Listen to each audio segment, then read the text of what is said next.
Hey, what's up everybody? Sorry about the wait. It always turns out that, I don't know, I end up working on stuff up until the last minute. Especially now that my computer, I've been updating my new computer and everything. But welcome. Hey Sukoa and Badman and Sal Cavallini. Welcome to the stream. My 6-month anniversary, yeah. It doesn't really feel like I've been streaming 6 months already. It feels like a lot less time. And we're almost at 150 streams too, even, which is pretty crazy to me as well.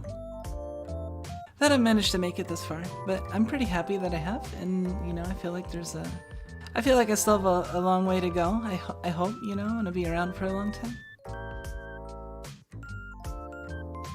I'm actually still like getting like fully ready. Like I wanted to get on before people got too antsy waiting for me, and I figured I could say hi while I'm also kind of like doing a little bit of stuff on the side, because I don't really have like a huge intention for this stream yet.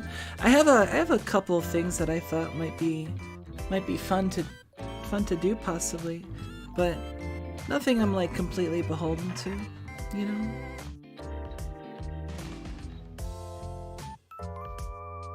Purely based on hours, you feel like a veteran.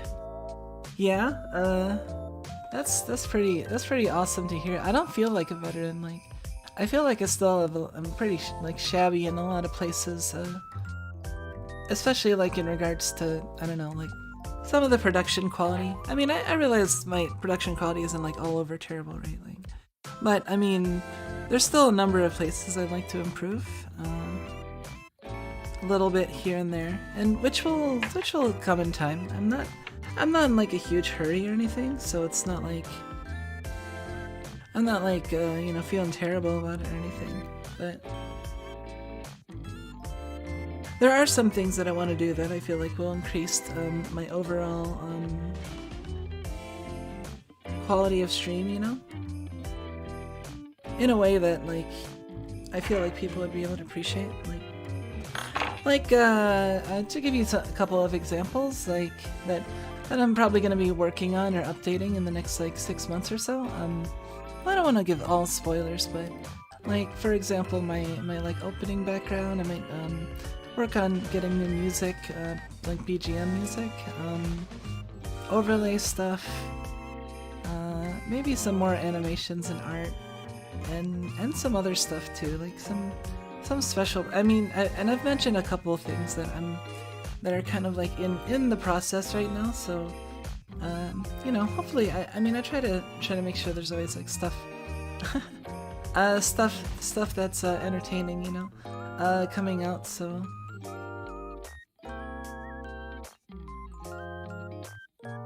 yeah, I'm still trying to improve in any case. I think I'm doing an okay job at it.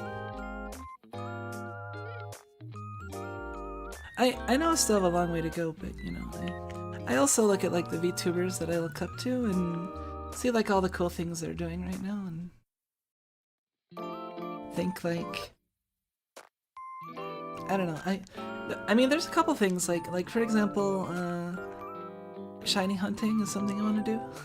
Now that I've seen other people do it, and I've never encountered a shiny before in a Pokemon game, so it's like, for someone who's been playing since Gen 1, that's pretty exceptional actually. I'm like pretty low likelihood already at this point. But I wonder like how long it will take, you know? And I mean, I'm pretty sure I'll be able to like last long enough, just due to like the degree to which I look up to and like am interested in like Fubuki and the like, you know.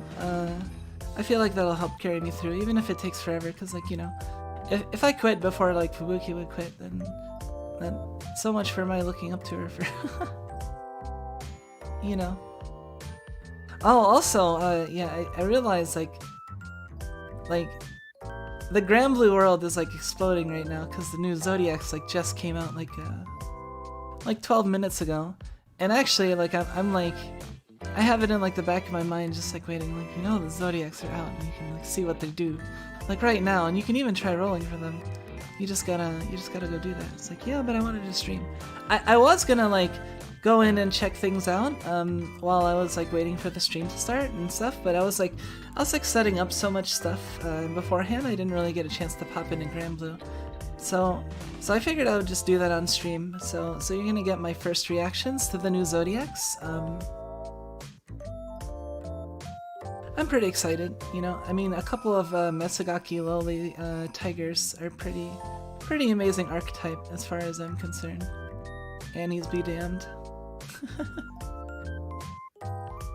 But yeah, they're pretty cute, and they have an amusing like their personalities so far seem to be like amusing, just based on like the very few scenes they've had in like the most recent like joke event, like the Shroom Cone War. Like yeah, they're kind of both Mesugaki, except one is kind of like the spunky type and the other is like the kudere. But they're both kind of like Mesugaki a little bit. Or maybe a little bit more Kusogaki. I don't know if necessarily Mesugaki. I think Kusogaki might be a little bit closer. It really depends. We'll have to see how they act. I'm not really like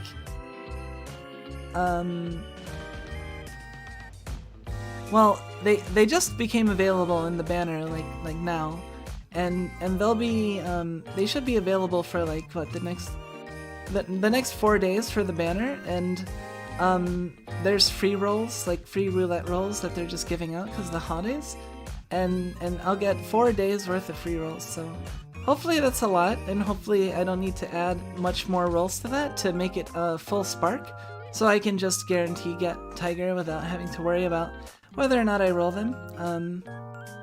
If I roll them early, then and I don't have to spark, that would be cool too. But I might still spark anyway.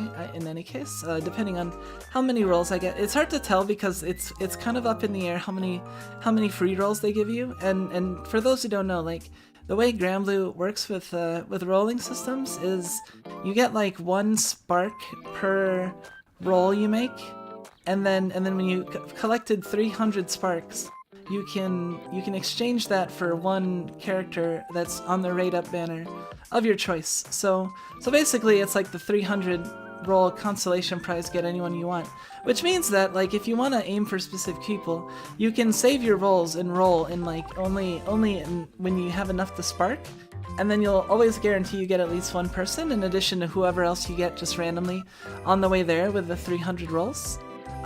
That's what a lot of people do. That's the smartest way to play Granblue, pretty much.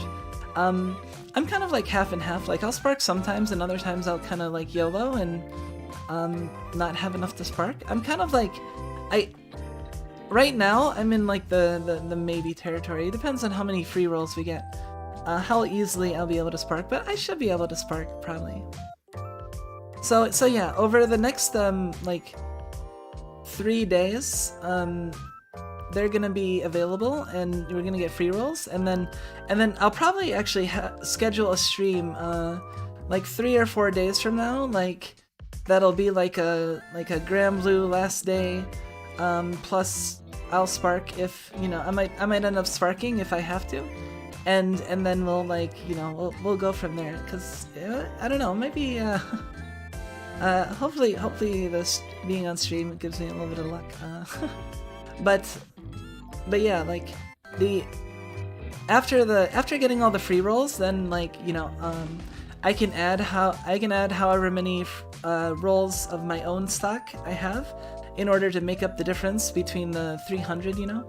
For all I know, they could give us like up to 300 rolls, or almost, if not more, which is doubtful, but they'll probably, I'm guessing at least 100. Crossing my fingers for more than 200, but like I'm not holding my breath either. Mandatory new summon. Okay, cool. Apparently seems to be some sort of rabbit's food, according to a friend of mine that played gacha. I'll pass some on to you. Some luck. Really? Rabbit's foot. You can be a rabbit's food too. That might be also lucky. Yeah, that's another reason I was like setting up the, cause my new computer setup, I like, yeah, you'll see in a second. Let me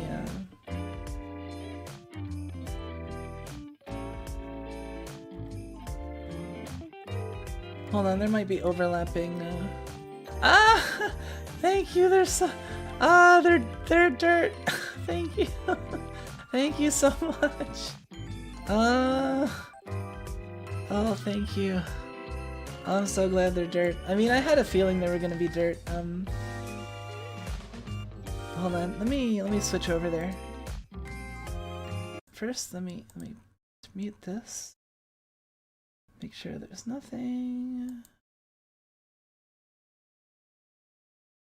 Move myself over. There they are, and they're dirt. My favorite element, my strongest element. So that's pretty awesome. And let's see who else. And Fediel, new Grand. She's probably gonna be really good, I'm sure. And wow, Aoyar is a cat. Really? That's the non-dragon form. Is a cute cat. Wait, is that a character or a summon? That's not a summon. That's a character.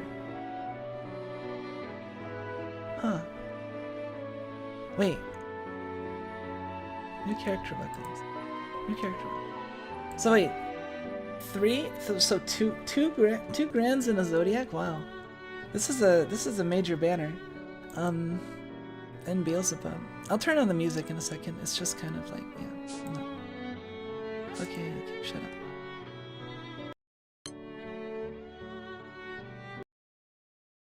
Wait, why do I not have sound? Hold on a second. Let me technical difficulties.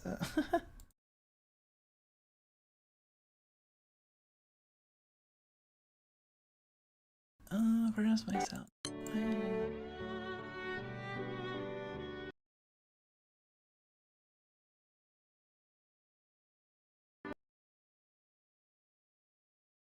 Sorry about this. I don't know why I'm not getting sound. Now I'm going to cast a spell.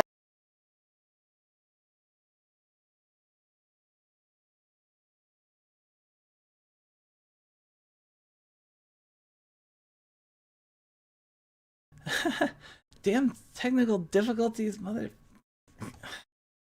Hold on, I can go over here first.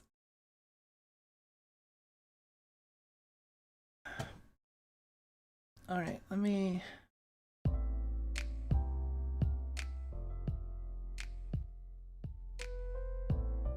It's probably some stupid bullshit with... Sir, hold on a second. Yes, that's why.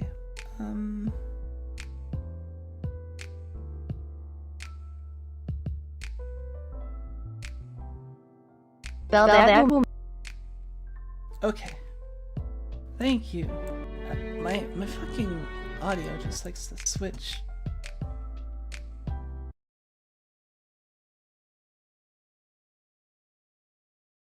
Aoyar isn't grand? Wait, really? That's a little weird to me, but I mean, sure. Let's see.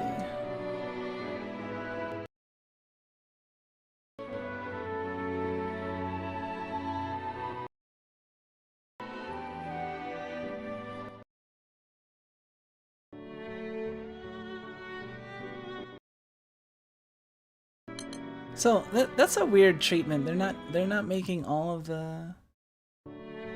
the characters grand? Huh.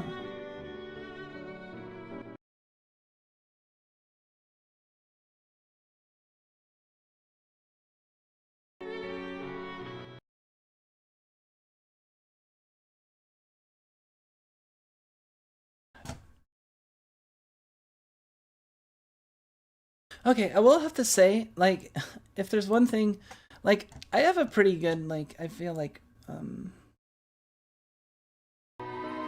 pretty decent, like, patience and stuff. I'm talking, shut up.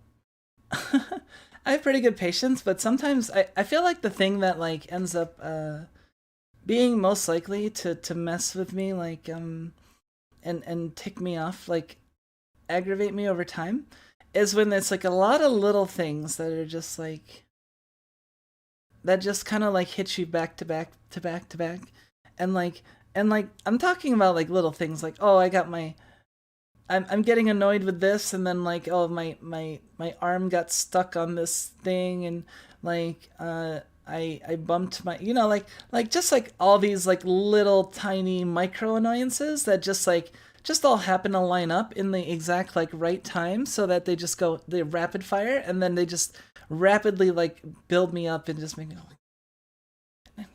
you know, and then it's getting to the point where like, you know, I'll just, yeah, I'll be a little bit more salty than you'd expect.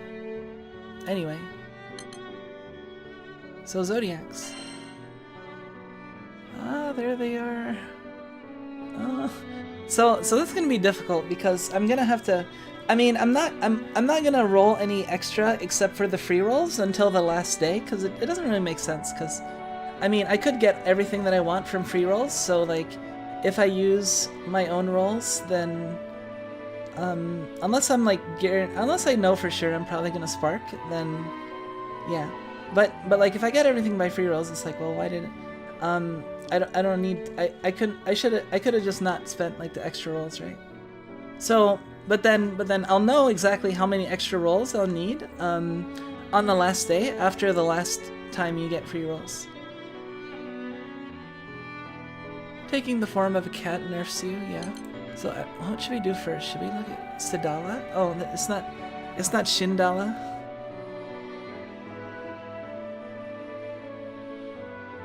And there's no N. Ah! Oh my god, they're so cute. Holy crap. Let's see what they do. They got linked skills. Oh, here we go. Hit to attack and defense. Additional random. Wait. Next skill, end cooldown for linked skill. So every time they Ogi, their link skills come up and they can use both of them. That's... Next use of either link skill activates both. That's like they're barely even like linked skills, and they only have a 3-turn cooldown, so it's like you'll probably be able to like use them Ogi and then like use them again, and then you use... They're basically not linked if they Ogi a lot. Yeah, that makes sense.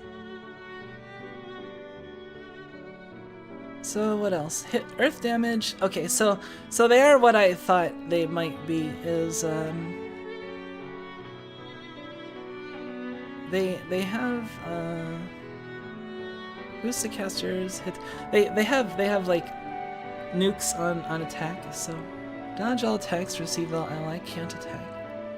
The next turn, sharp boost deals trip. Wow.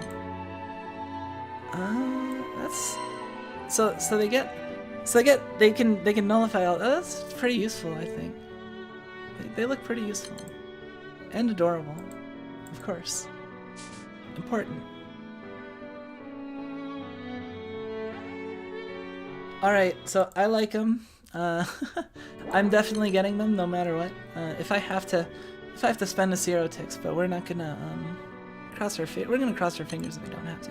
Let's take a quick look at Fetty. I want to see what she's all about. She is she tried to pretend she was a draft, but no one believed her because she's like taller than male drafts, and draft females are all short. She was just like, oh yeah, I have horns, that must be a draft, right? Nope, that's not how it works. Shield. Takes no debuffs. Effects that removes buffs are nullified. Charge bar is boosted. Uplift. Okay. Hit the shark. Auto activates upon normal attack.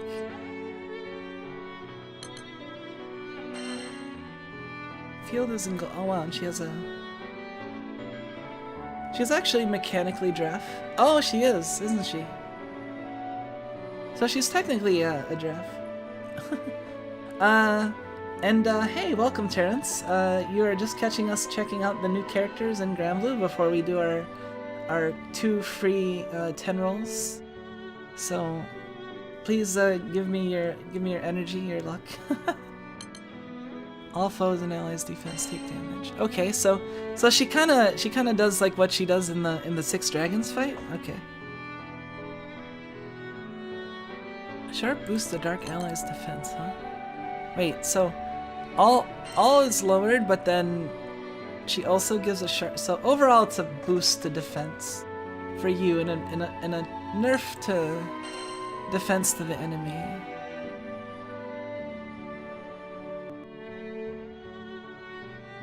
End Fedial skill cooldowns upon activating a faded chain, huh? Okay, oh wait, I wonder what her weapon does.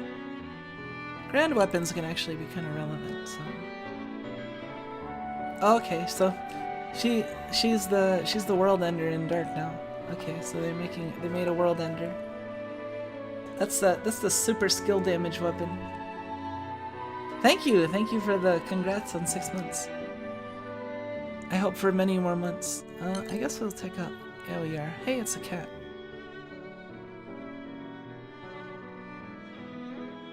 Man, I always thought LER was kind of like, is that even how you pronounce it? But like, I always thought like it was like really like, I don't know. The theme is so cool. This type of a wind ally who floofed LER. Special buff to other wind allies. Time for a nap. Switch out with a sub-ally, the ally can floof area.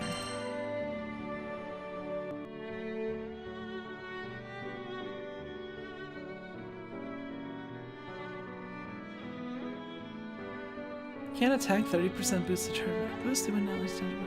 What is even going now? I've got a bit more time before it's actually 6 months.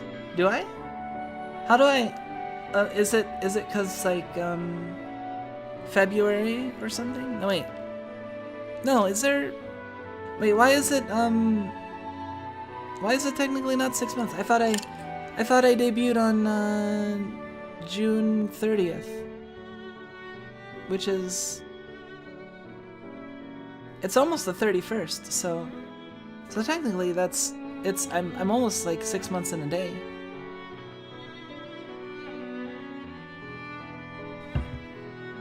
Oh, it's EWR? Yeah? Okay. Good to know. Alright, so EWR is kind of weird. Obviously we know who I want. Okay, let's do it. Okay. Roll. It's an SSR, but it didn't have a very long load time, so it might not be a new character. But, let's see. It's not on the end, so it's, like, pretty sure not a new character. Let's see, a skip. Gold Moon, okay.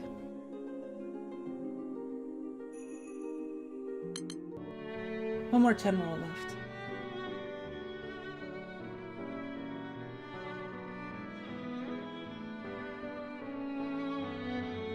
Hungry?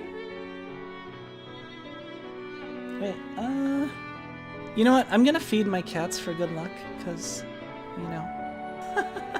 That's that's how it works, right? Wait, did I feed them before we started the stream? I'm trying to think, like, I was thinking about feeding them before the stream started because I was getting annoyed by... Let me think.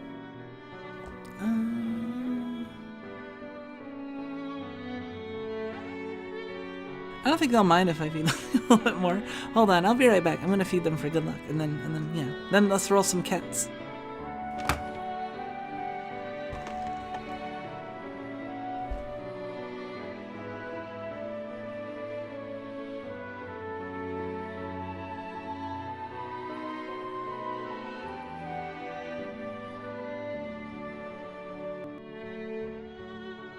Hold on a second.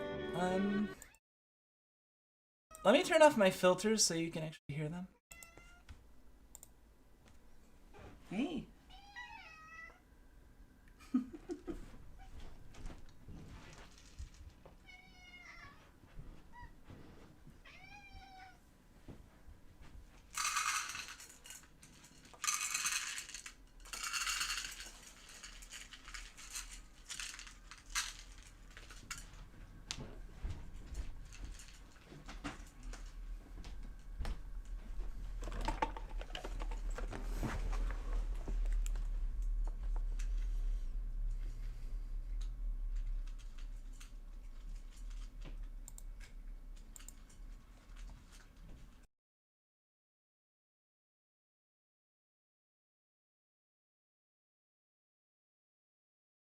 Oh, wait a minute.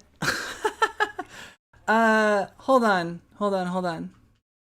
So still smiling. I don't know why it switched to that. Hold on, I'll fix it. Cause yeah, I actually think, so there's like two major ways you can have the it set up.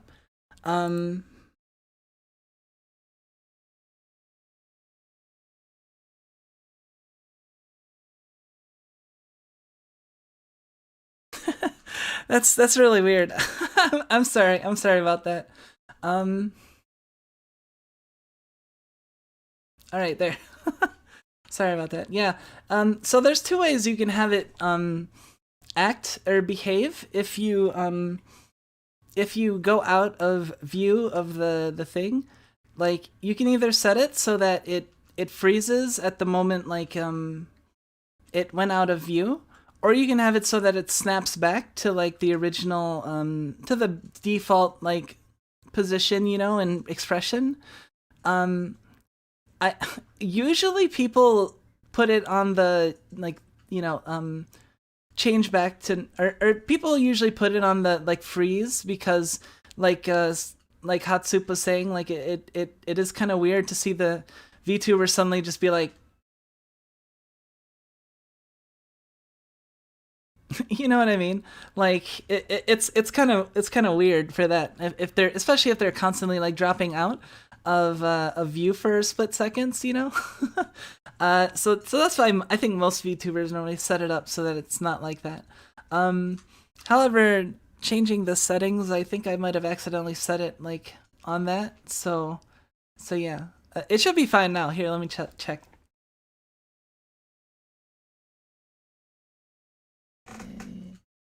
Yep, okay. That's a little bit better. So at least this way, it looks like my soul is like temporarily like stretching outside of my body, and I'm not moving, as opposed to like, I don't know, just.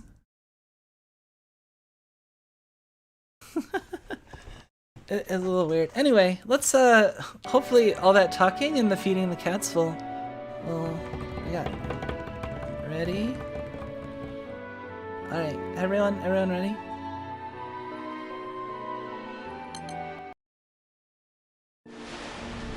That wasn't enough of a pause either, but we got another SSR, so hopefully, maybe I'm wrong.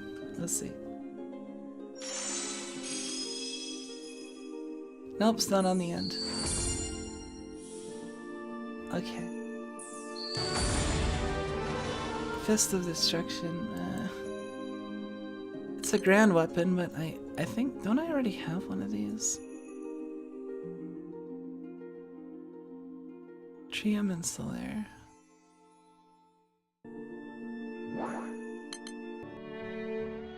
Yeah, unfortunate. I mean, we did get 2 SSRs at the very least, I guess. That's better than nothing.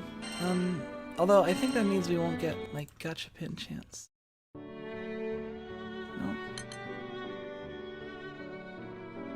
Yeah, a little unfortunate. And like I said, I'm not gonna... I really should just avoid like rolling, even though I'm like almost sure I'm gonna like spark on this banner, because we got 4 days worth of free rolls in addition to like this being like a really lucrative banner. So like not sparking on it would almost be like a bad decision, even if you didn't really have to, like, you know. So it might not be a bad idea to like do like one more 10 roll, but. I'll try to be good. Oh, I want them. Cause yeah, if push comes to shove, I will ticket them. I really like the anime cut-ins though, for the new Zodiacs. Vikala has one, the summer Vikala skin, I think only. But yeah, oh man, it's so good. And she has a hammer. Like, hammer is one of the best Monster Hunter weapons. And yeah. I wonder which one's Sadala. Like, are they both named the same? Or, like, I don't know. There's so much I don't know. And I'm gonna have to be content with holding off on having them until the last day, cause yeah. Ah, thank you, Red, and welcome to the channel. Yeah, I hope for another 6 months and beyond. I plan on this being just, you know, I plan on continuing for a good long time. I don't foresee like I don't have any plans to end anytime soon. If I do graduate, I would keep an eye out. You might still hear me. Who knows?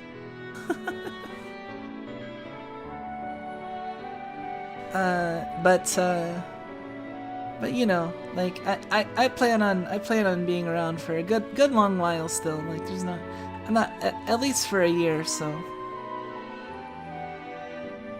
look at them luminous, right? They're totally luminous-ing, and you know what? That's kind of cheating because if they use their charge attack more than once a day, they're luminous-ing more than once a day, and everyone knows you can only luminous once a day. Oh, Kumiko. Are you? I'm gonna check, but let me guess. You're linking the Hololive application? Yeah, I was about to make a joke that Hololive now shares something in common with regular ass grocery stores, in that they basically have a kiosk where you can apply at any time. Like, good job, you now are officially Walmart. You are now officially the Walmart of VTubers, of VTuber agencies. You have an always open kiosk. Hey, welcome, Anna, and thank you on the 6 months. Yeah, thank you. I do appreciate you letting me know about it as well. Although there's really nothing to be done right now. I mean I've mentioned it before, and I mean I'll mention it again.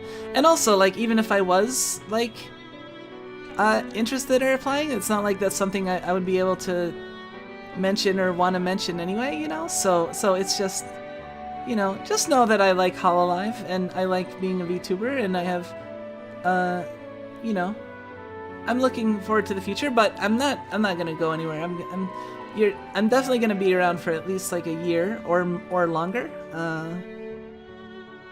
If not forever. I mean, I might be around literally forever. Who knows? I don't know for sure yet. but for sure I will be here for at least another, because I still have plans up until like at least like a year and a half from now, so probably we'll at least see my 2-year anniversary, I think. Hey, welcome KV Scott, and this is Granblue Fantasy. Let's see. Is there any? No, I guess there's no. Hold on, actually, I think I can go up here. Wait. See, it says right here. This is Granblue Fantasy. And these are like a bunch of comics. It's basically a browser game, a browser gacha game. That's kind of like a MOBA game, but it's not, because it's done entirely in a browser. So it's a MOBA game that's in the style of kind of like a old school RPG type game. I guess I can do a couple of things while I'm here.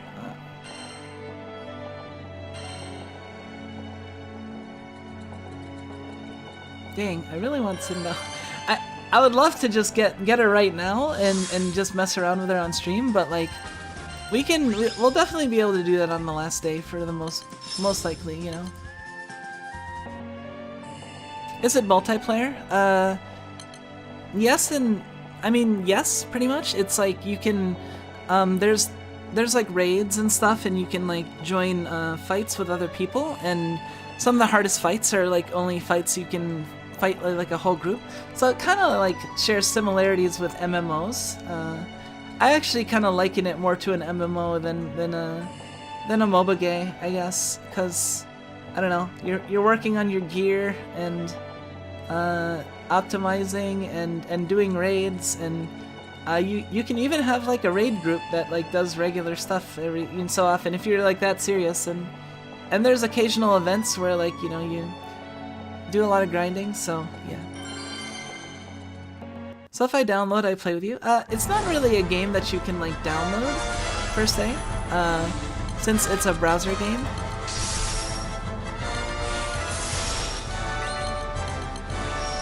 And being able to play with someone is kind of difficult because it's like you're joining their you're joining like their fights, and not all fights are like multi-person fights. Like some of them are like, this is a solo fight right here. This is just like I'm farming this for weapon shards. Wait, it has an echo, really? My audio is doubled and echoing. Why would it be doubled?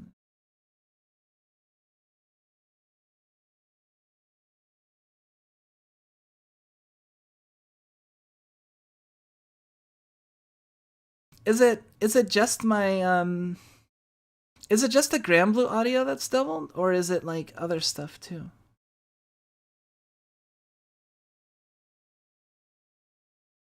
How am I gonna fix this?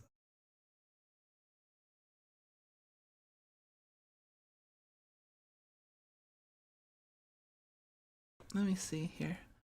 All right. So it's not like my audio. My audio's fine, right? It's not doubling. It's just the desktop audio, I guess.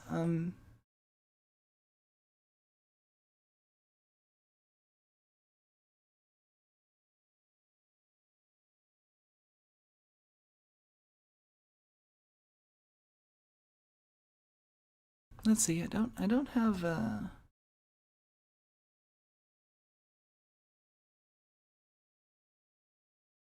well, I might have to leave it. Hold on.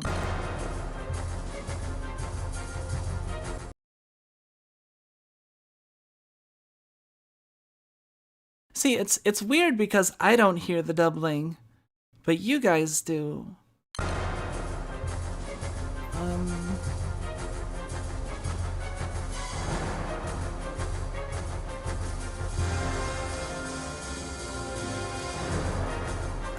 This is annoying.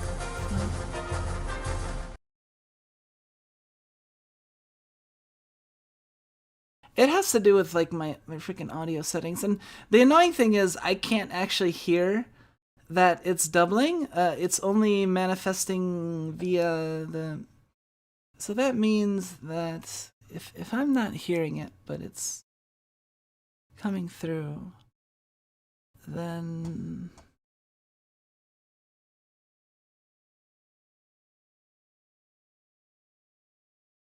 hold up.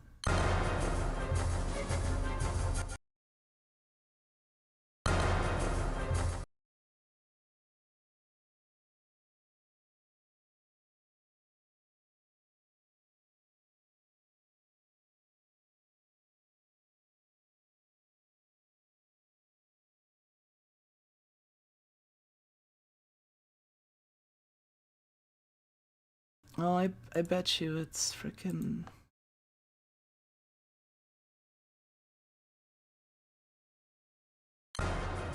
All right, is it good now? I'm guessing it's good now.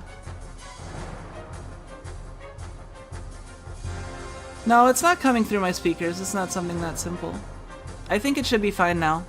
I'm guessing it's fine, so I'm just gonna keep going. Pretty sure I fixed it.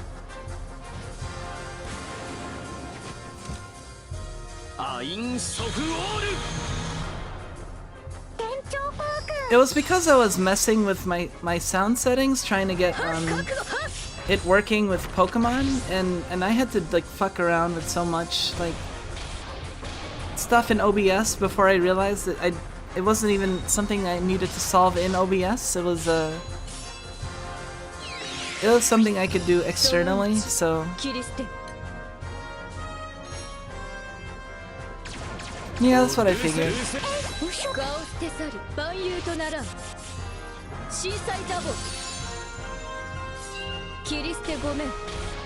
Oh yeah, I got a silver gauntlet recently. So I have less to farm.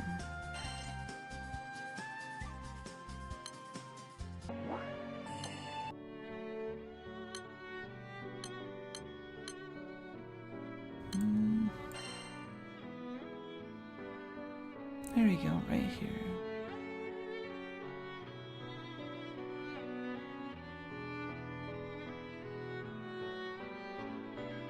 I've almost got Haze as well. Like, I don't know, there's some things that I've been making decent progress on in Granblue. Like, I've actually been, I really go on like in and out periods of playing the game, and I'm currently on an in period and shoring up some of the stuff that was outstanding, I guess.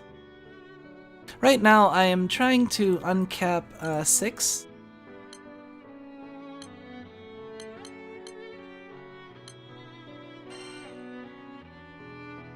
Who is right here?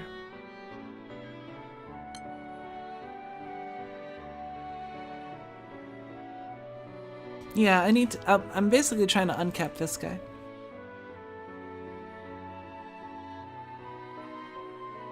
Trying to think of a name of an attack, but I want it to be 3 words. I can't name the last one.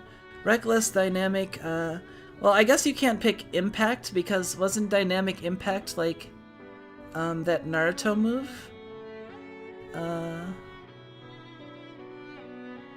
Yeah. What else? Reckless, dynamic.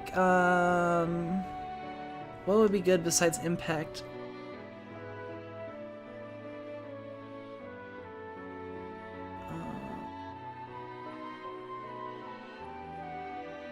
How about reckless dynamic choke slam? Reckless dynamic suplex? Reckless dynamic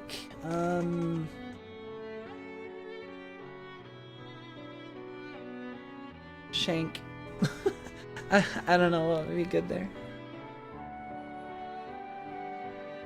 Yeah, I'm trying to unlock 6. I pretty much just have to get these gauntlets, and let's see, 25. I need to do Angel Halo at least 15 more times, which won't actually take long because you can do it like 3 times a day, for free basically. So like, yeah, free Angel Halo.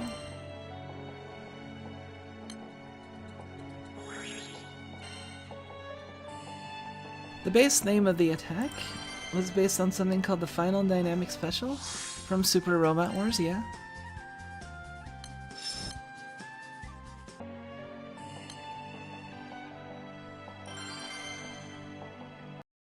Except it has nothing to do with that, just like the name.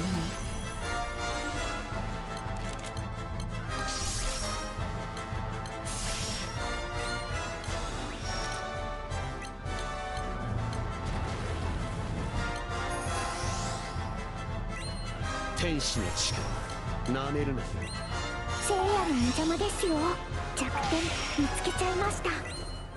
I can probably do these fights faster, but I haven't really been trying. I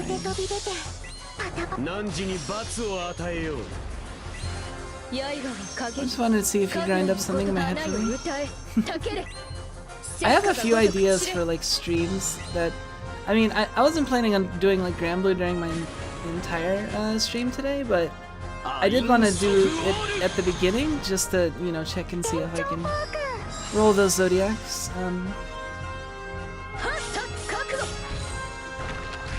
Am I just gonna do that for the stream? Nah, I was thinking I might end up playing something else as well. I just wanted to check out the new Zodiacs and do my free rolls. Beyond that, I didn't really have any specific plans to do anything in Granblue.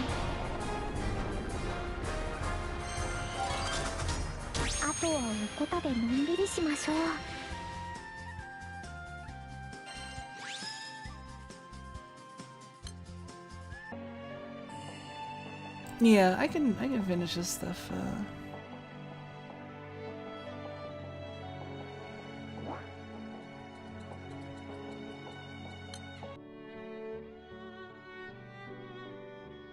Oh yeah, they got new. Oh man, Geisenborger has a new outfit. And Lucio and Joan of Arc.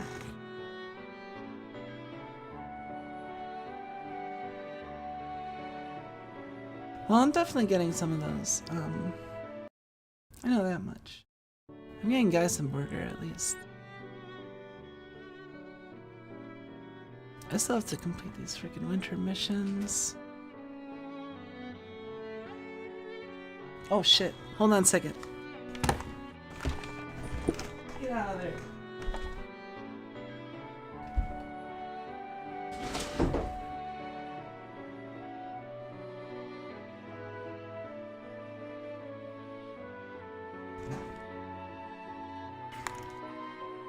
I left the closet open where the cat food is, and they're starting to get feisty and mess around. Yeah.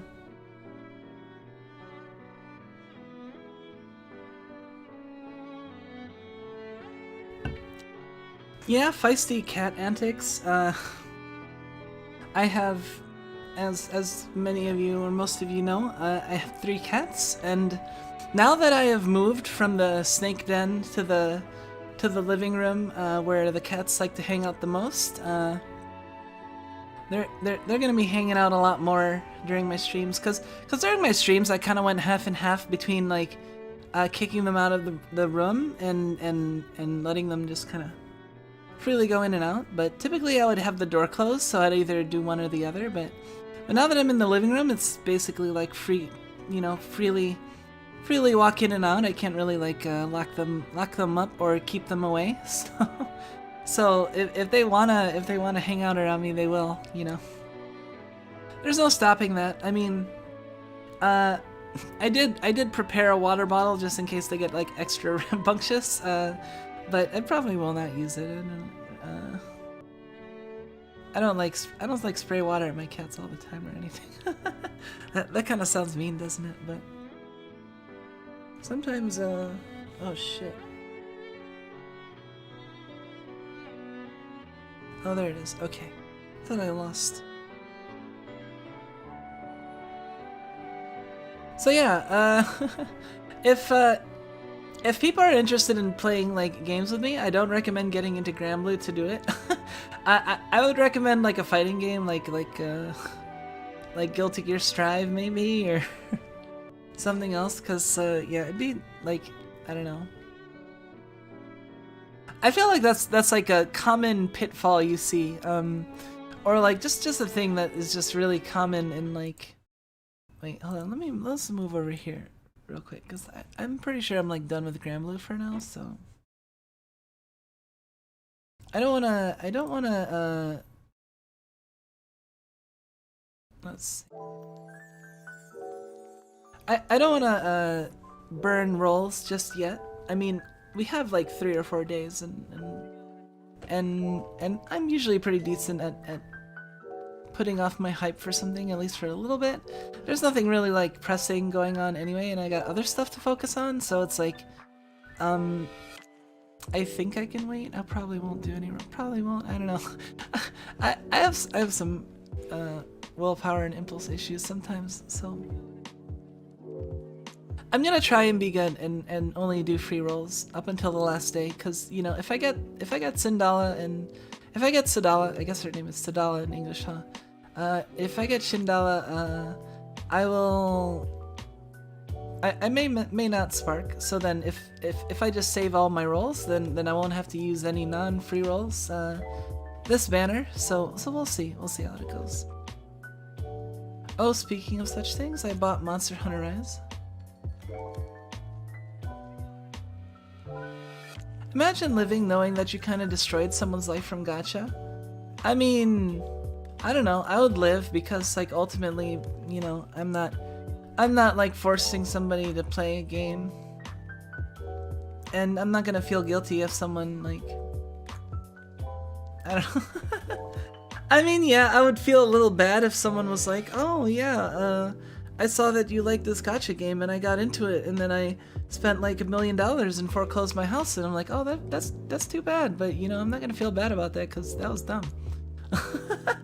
if I took responsibility every time someone did something dumb because they saw something I did and got an idea, then well, I'd have a lot of money. No, wait. If I had $1 for every time someone did something dumb in my name. No, no, I don't think it's that bad. English names tend to be closer to the original Sanskrit than the Japanese ones, yeah.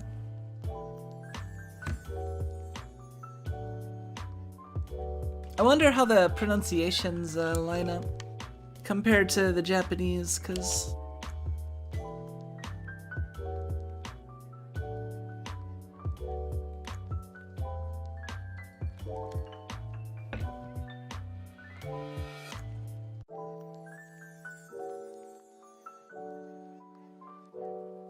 I don't know. I like Shindawa a little bit more, but like I also don't mind the Sanskrit and like the original names, and I mean I will call like Makira either Makira or Mahira, either or depending on my mood, you know. And Andira and Anshira, you know, I'll swap between those as well, and same with the other ones as well.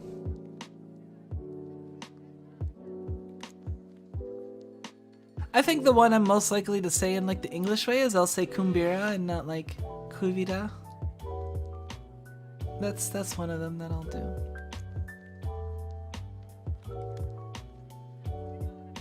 All of the money would be because of me.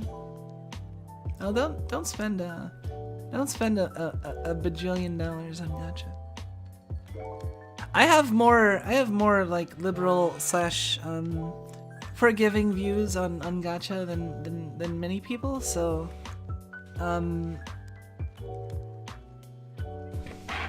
you don't necessarily want to follow me, but I don't know. I don't like flaunt like my focus or my expenditures, but at the same time I'm not necessarily like ashamed of them at the same time. It's just I don't know. I don't feel like that's something I feel the need to brag about. I mean, you don't walk around and be like, oh yeah, you know, like well, I guess some people do brag about getting stuff on sale or something.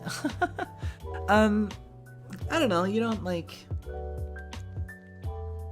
don't get someone a gift and be like, oh yeah, I paid exactly this much money for it, you know, like, I don't know. It's kind of like that. Dang it.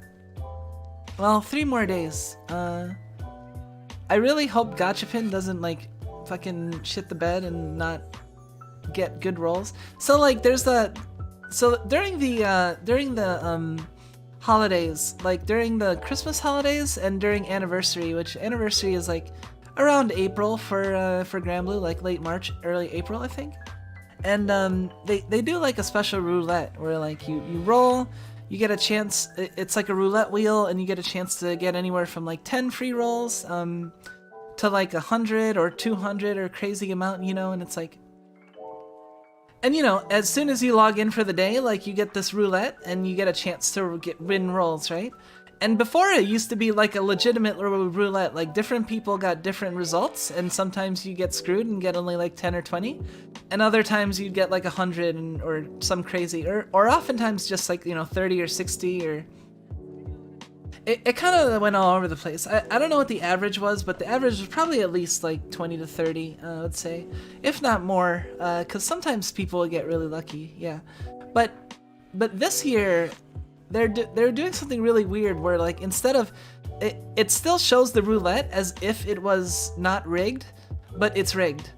And they even say it's rigged. They're like yeah, the roulette is not gonna be an actual roulette, even though it shows that it's a roulette wheel and it's rolling it. It's actually gonna be based on the results of the Gachapin challenge. And the Gachapin challenge is like, Gachapin's like a mascot character, like kind of like Big Bird in Japan. but like, you know, like a beloved mascot sort of character. And Gachapin, one of the things that Gachapin does, he's like the big green dinosaur. One of the things Gachapin does is he does a lot of like cool stunts and like sports stuff. So like there's like videos of him doing like skydiving and horseback riding and skateboarding and BMX biking, and like one of his gimmicks is that he really likes sports and activities, like active activities, you know. So he's doing all kinds of stuff, and it's pretty impressive, honestly, because I mean, it's someone in like this big ass like bulky suit doing you know, impressive feats of physical prowess, right? So it's like, well, that's very cool in some ways. So I actually kind of like Gachapin, to be honest, and I've seen some Gachapin special. I like Muku the most. Muku's kind of adorable. But yeah, so Gachapin and Muku. Oh wait, why did my...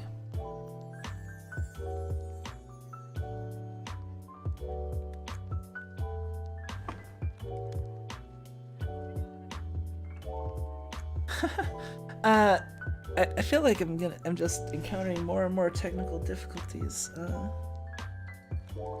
I don't know why they're all happening like during the stream though. Oh, there we go. Looks like one of the outlets are kind of loose, and if I bump it, then I could turn off one of my monitors. Suit actors are pretty impressive. Like, yeah, aren't they? Like, everyone knows about the guy who played R2-D2, right? It's not really something to brag about, no, especially for gacha or anything related to gambling. Yeah, I mean, yeah, it's not really something that I like. I know I'm really into like gacha, and I'm more into it than a lot of people, and also my idea of what is an acceptable amount is definitely different from a lot of people, but you know, I think I'm mostly reasonable. In any case, yeah, it's not something. There's some people that are like, you know, oh my god, I wailed for this person and I got MP5 and I spent like $80 bajillion. Isn't that cool? You know, like, I mean, some people like to flaunt that shit, but I'm not really. Like, I'll be like, oh yeah, I definitely like rolled.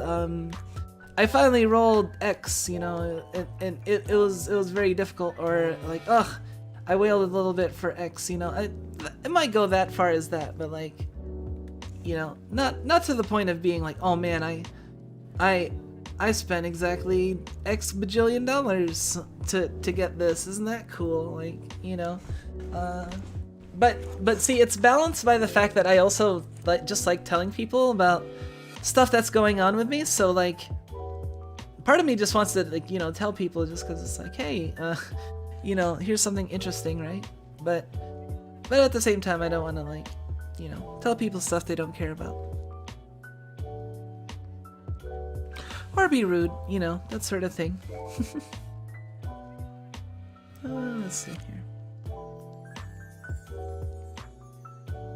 Yeah, there was actually a few things I was thinking about possibly doing for the stream. Like, I still have some Pokemon that I have to play before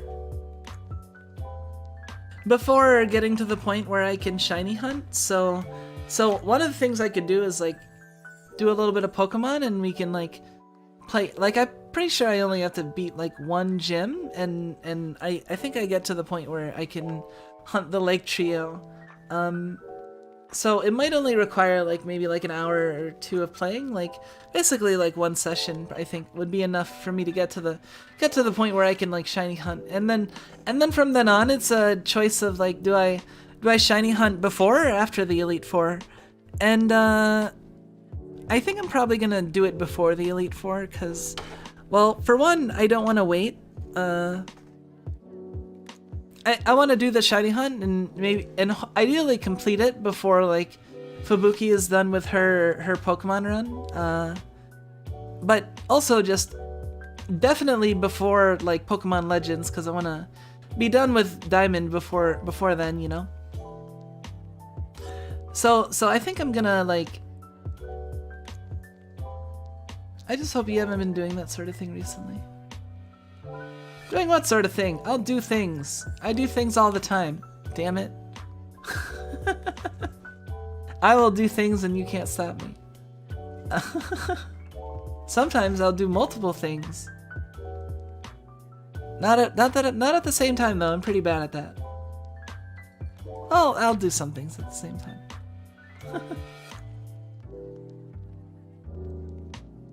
I'm somewhat against gacha because they make these cool games really enjoyable, and they're like, pay for this character, pay to do more action in a day.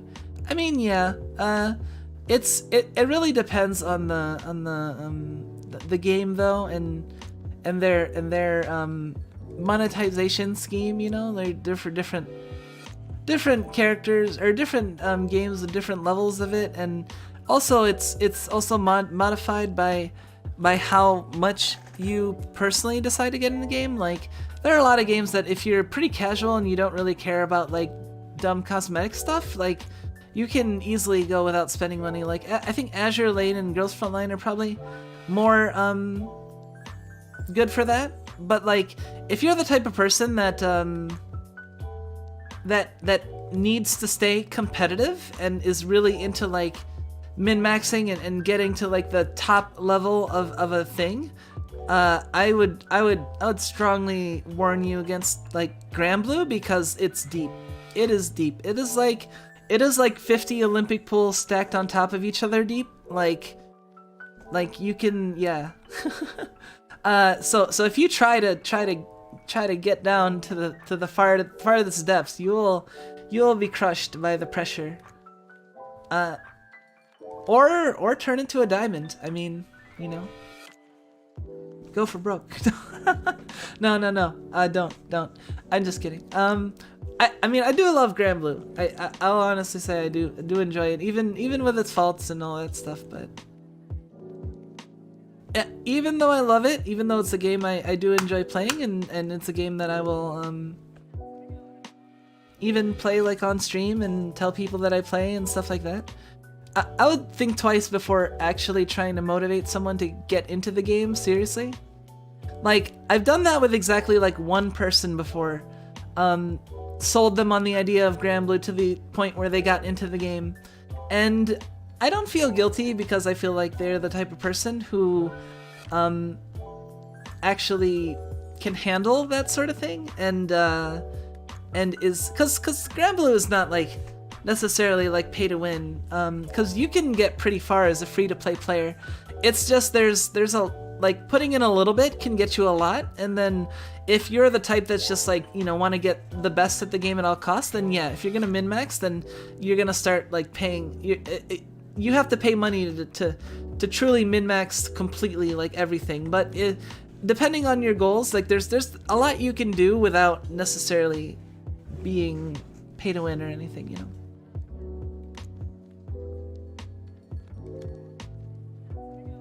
And you can even have like a whale grid in Granblue while not being a whale.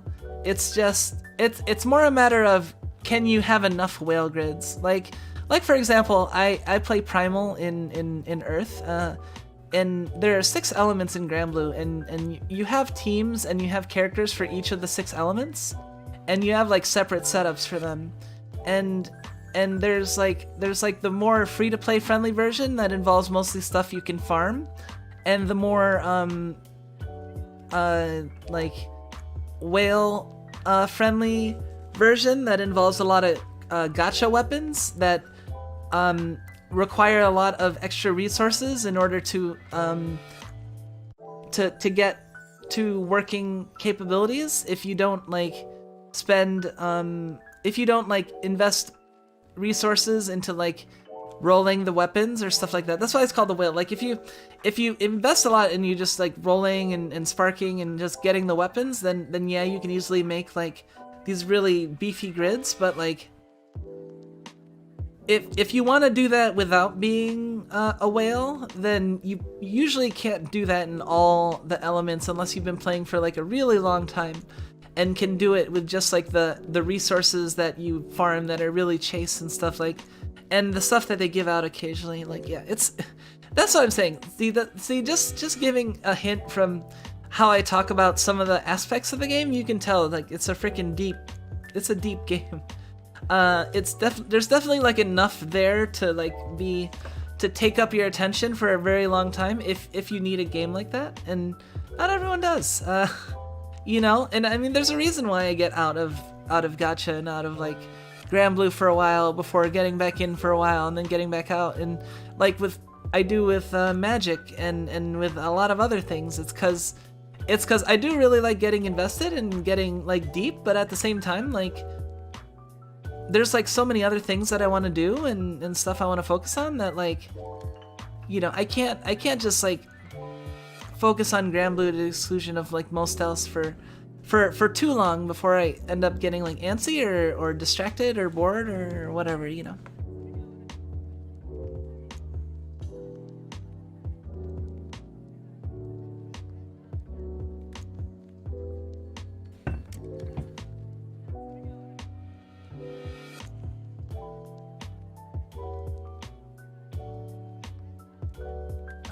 The iced coffee I have is really good. Oh,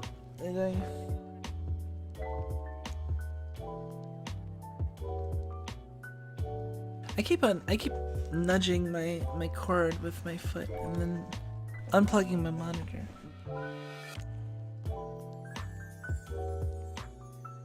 Aside from Gundam Battle Operation 2, I haven't really gotten back into gachas.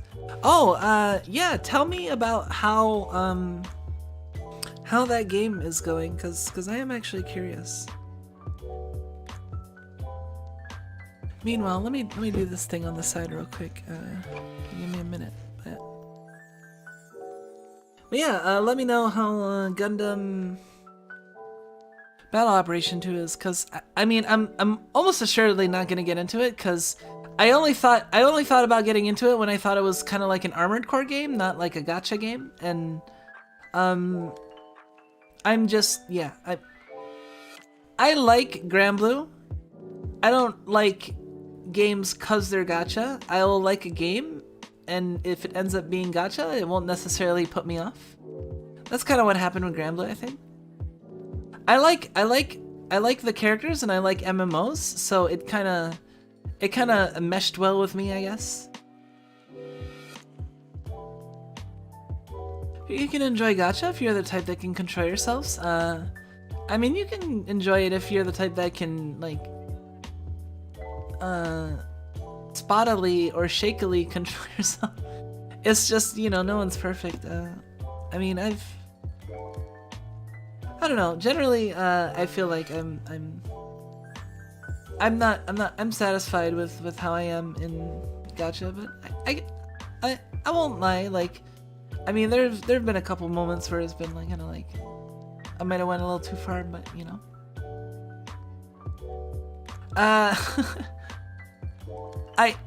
Compared to like, I don't know, if someone is like, oh, that's bad, something like that, it's compared to like a lot of stuff that I've dealt with personally from other people, and also like, I don't know, it's kind of, it's the stuff that I'm kind of like annoyed about, or I feel like, I don't know, I don't really regret that much, but like the stuff that I might regret, like, I don't really feel that bad about, because like there are people that are doing like far dumber bullshit, you know, like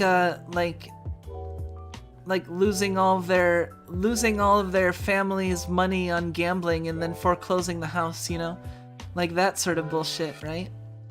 Like that shit happens all the time with people.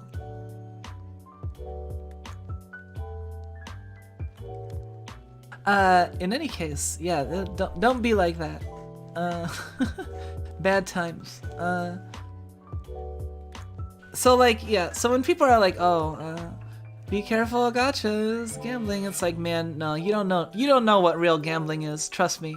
This ain't shit. Like, real gambling is when you're, you know, borrowing your kids' money to fucking. We're gonna move on. So, how's the Gundam battle operation? Kaiji arc where he's in debt because of gacha. I mean, they could easily have a Kaiji arc that's like done in the style of like Greed Island from Hunter x Hunter. Like that would be cool. Like I could imagine like a really cool story that's kind of like the Greed Island story, but like what if the Greed Island was a gacha game?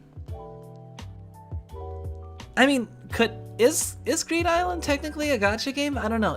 I mean, it was like a CCG, right? Like, so some people consider that in the same like broad family as a gacha game, but I guess it's not exactly like the same thing. I mean, I wouldn't file them in. Like, I don't consider Magic the Gathering a gacha game. Like, I would laugh at anyone who actually tried to push that as a narrative.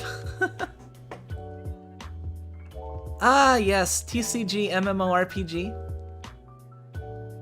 which I can imagine easily could turn into a gacha game, just depending on how you designed it, you know?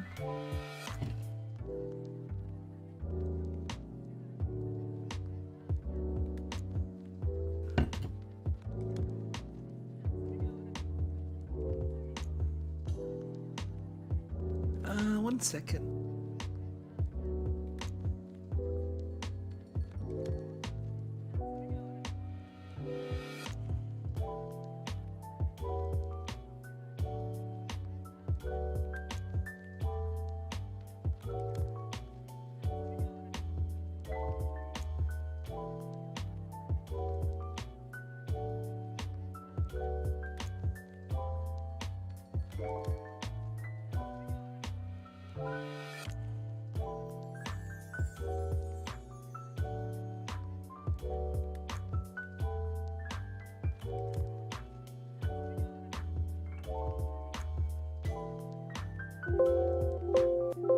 Oops.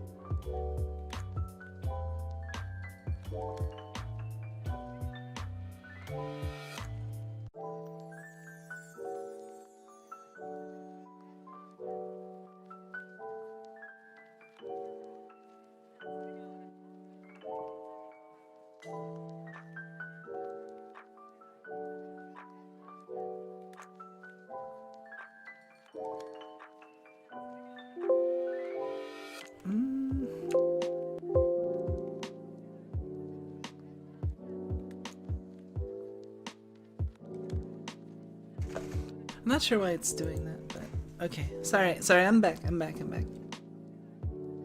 So yeah, yeah, Gundam Battle Operation. So it's, so you said it's not like Armored Core, it's like something else? Yeah, in terms of like what else, I mean, I guess this isn't like a very, well, actually, I did have an idea. Hold on. Let me try to get it set up while we're talking here. If anyone has anything in particular they want to like chat about or talk about, I mean, feel free to offer. But yeah, I kind of miss Armored Core 2. I kind of want to go back and play it, honestly, like more. Oh, you know what?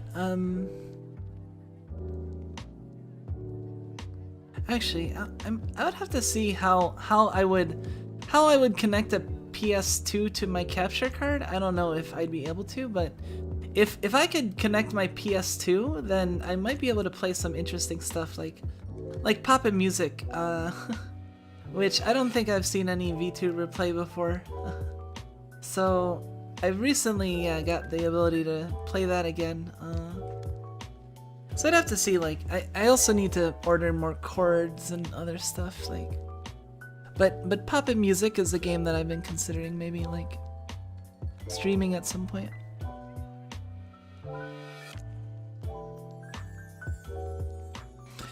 You don't have to worry about gacha for getting new units all the time, mostly just your rank and money, although you can guarantee a 10 roll every few days. Yeah? That's a better system than I think than a lot of systems.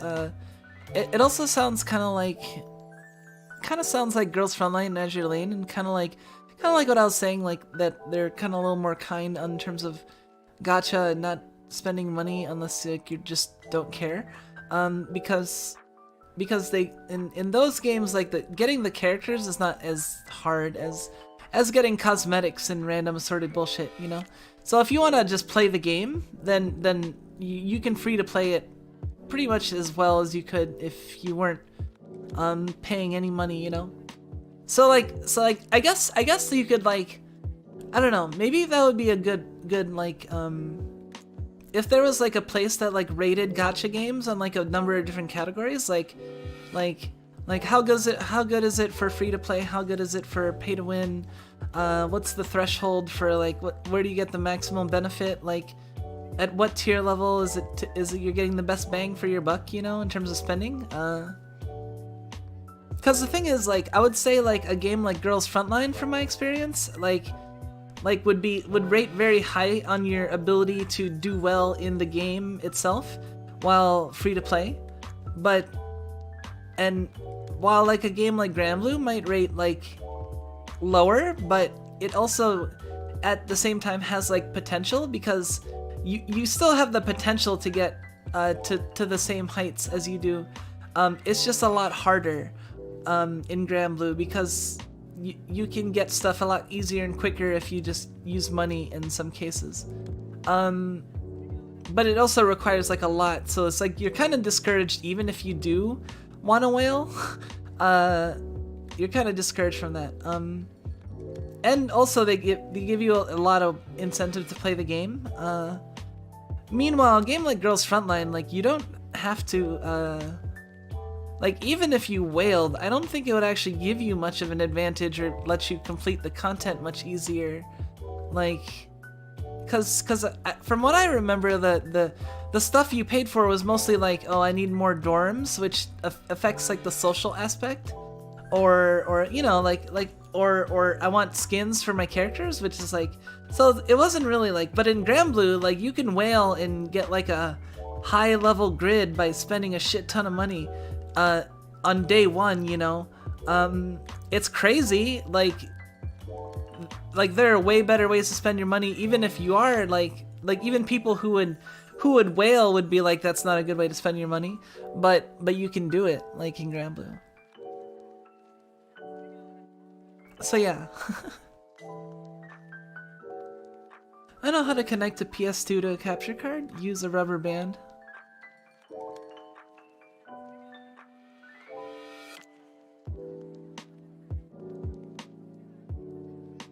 What? Damn it. I was all excited that you were actually serious about knowing how to do it, and then I read the rubber band, and then I was like, man, is there a way that this is not shitting? Fuck. Just. Is there a way that this is actually legit? No, this is just. No, Wiz is just messing with me. Also, welcome, Wiz. Welcome. I don't think I said hi to you yet, or this might be the first thing you said, but I do appreciate it, even though damn it. Getting the currency to roll is fairly easy since the daily missions give you 3 per day.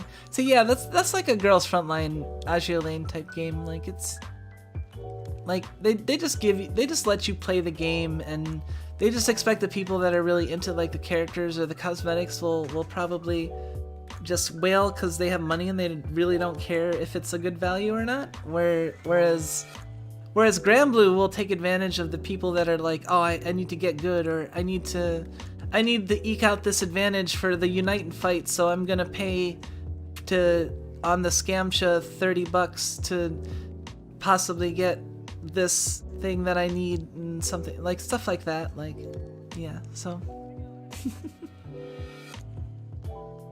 Hi, sorry for being disappointing. Oh no, I don't understand why people wouldn't just buy games instead of whaling gacha games like that. I don't know. If you ask me, like personally, like why I don't feel as bad about occasionally like whaling to certain extents is, it's because, I mean, I do buy games, you know.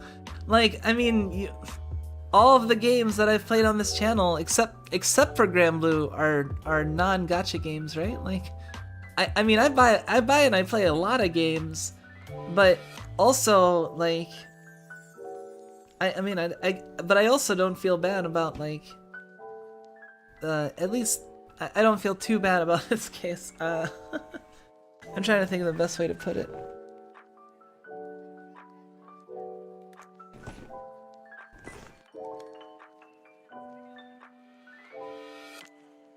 MTG I wouldn't count as like a gacha. That's too broad of a. That's too generalizing. Like, cause it doesn't have like nearly any of the same like it's too cause I don't know. Calling it gacha would be only useful if there were a lot of good comparisons you can make, but you're only calling it gacha because it's technically gacha. You don't have good reasons why you're wanting to call it gacha. You want to call it gacha because there's a random element. But that's not the important thing of what makes a gacha game. The gacha experience involves, well, I guess what's the good way to put it? They're gacha adjacent, but like in the same way like golf is gacha adjacent because you need to buy golf clubs to play the game, and you know, if you have more golf clubs you can do better, and if you have more money to buy more golf clubs, and occasionally you can, you know, play the lottery and maybe win golf clubs in a contest. So yeah, golf is like gacha. Like why like just cause CCGs like require you to have like a deck that's built based on a, you know, like it's not like the main thing that why it's stupid to include it as gacha is because the key element of what makes a gacha game is that you can't fucking trade with people. You can't fucking trade with people. That's why I can't be like, oh yeah, my friend just started this new account and got this like chase person, and you know, was just like, here you go. You know, you can't do that shit, you know? Like, you have to do it all on the same account. in a CCG, you know, your fuck off like cousin or something can be like, oh yeah, I just pulled this extremely rare card, here you go, you can have it, and that's that. Like, it's not illegal, you're not like selling accounts to do it, like and you can use that, and you can use it and no one's gonna stop you. It's not like it's illegal, or it's not like it's bad. Like, it's a collectible card game, it's not a gacha game. It's totally not gacha. It's only gacha because it's like, that's like, it's about, damn it. MTG Online I wouldn't even call it gacha game because it's the fucking, because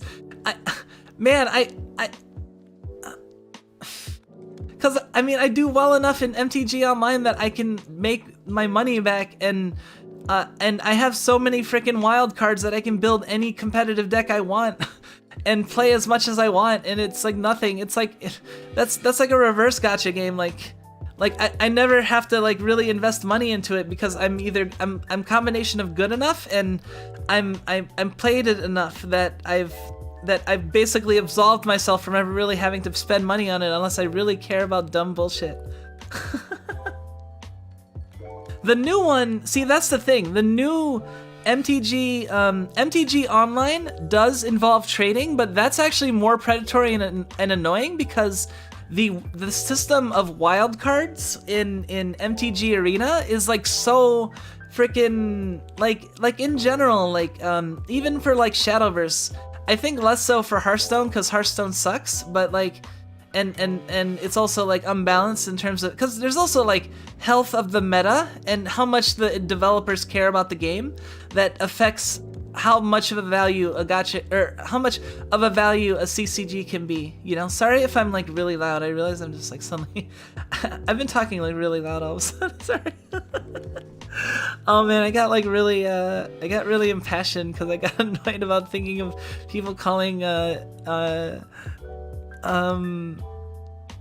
CCGs gacha games. Yeah, well, Shadowverse has a much healthier format and also has much better in terms of whatchamacallit, like spending money on wildcards. It's a lot easier to make decks in Shadowverse, and also like the format's more balanced.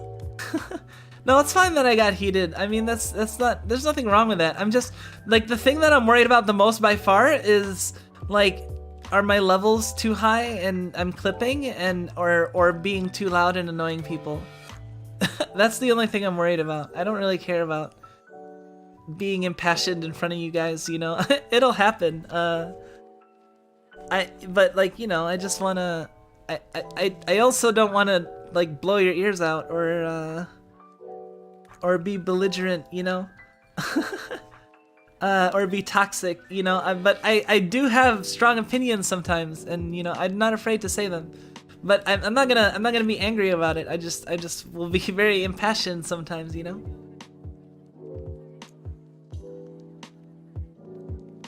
I wasn't clipping, okay, yeah, and it wasn't like getting like way too loud, cause I honestly, like, see, I spent a lot of time like messing around with my sound setup before I ever went live. And I'm pretty sure I set up the compressor and all the configurations and stuff so that it does like fix clipping issues, and it'll, like, the compressor will reduce the sound level drastically if it gets above a certain volume, so that even if I speak really loudly, it'll only reach a certain point of volume before like cutting out. So like, for example, I can talk like really quietly like this, and it's not really much different if I talk like really loudly, you know, because I set the compressor such that like it makes it compresses the sound waves so that there's less of a difference between the quiet points and the loud points, so it doesn't get past a certain point of loudness, you know. Like, it's basically like the thing that loud that you have to have if you want to occasionally get loud, and any person that has issues with, like, yeah, should really check into a compressor. Is Pokemon a gacha game? Oh man. This is starting to feel like this. Oh man, you know what?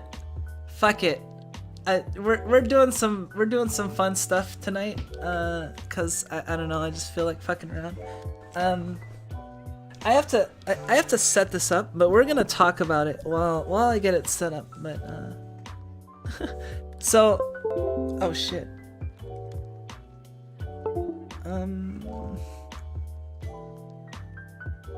Hold on, I'm gonna have to move some of my devices around because these cords are kind of. You're gonna hear the disconnect sound probably a bit. I don't think it'll affect. I can still like talk to you guys. But I have an idea for something we can do that involves my tablet. It'll be the first time I like use the tablet on stream, so it'll be kind of cool. But I do have to like set it up a little bit because I got it out, but I didn't fully set it up yet. Oh, I was thinking the idea for like something funny and fun we could do is we could do like an alignment chart of like gacha games. Like, you know how people do like the is X a sandwich, or you know, like a hot dog is a sandwich, or a taco is a sandwich, or you know what I mean, like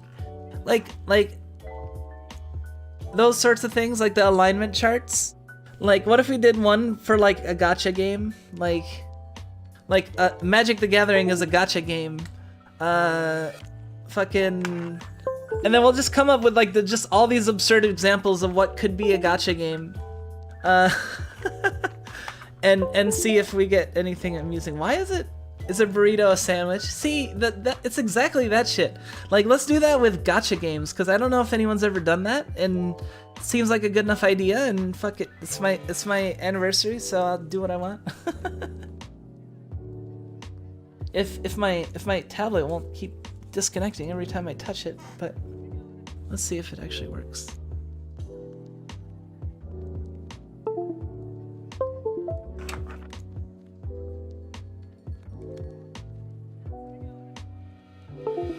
Why is this cord so finicky in the first place? I'm just...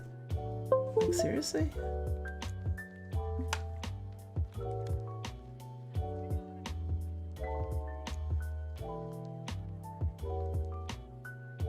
If it's an alignment chart, what would the axis be? Yeah, that's the thing that might be difficult, is like defining the axes, so we might have to like think about it a little bit, and damn it.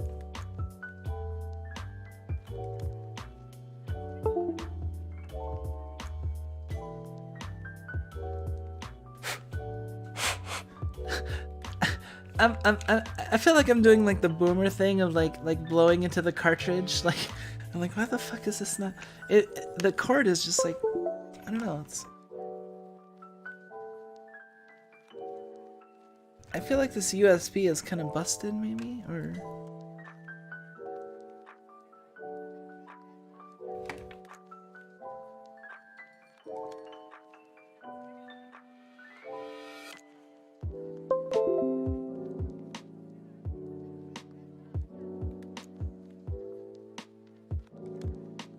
As long as I'm careful, I think it'll be fine.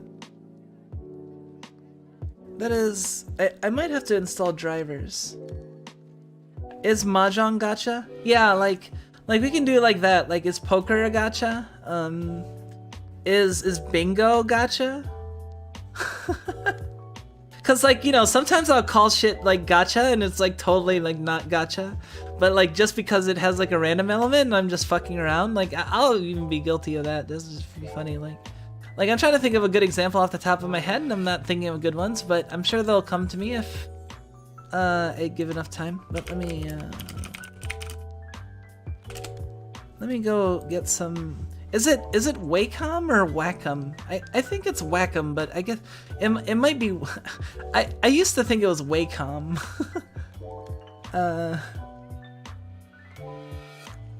About cookies, okay.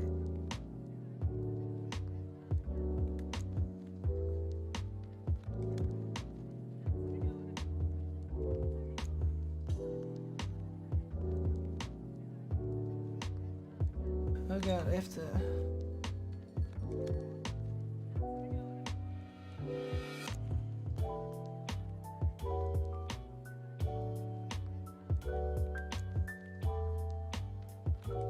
Alright, this is an Intuos Pen and Touch medium.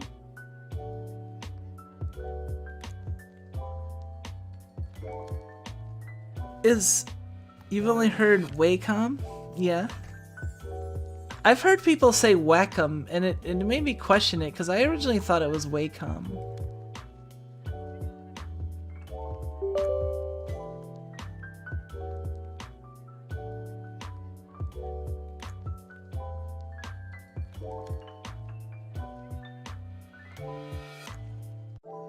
I don't know, I was just rapidly disconnecting and reconnecting like that. I feel like one of the connections, unfortunately it's like a special form factor for like the USB where it kind of has to like fit in there. It's a mini USB, but yeah, it's a little annoying.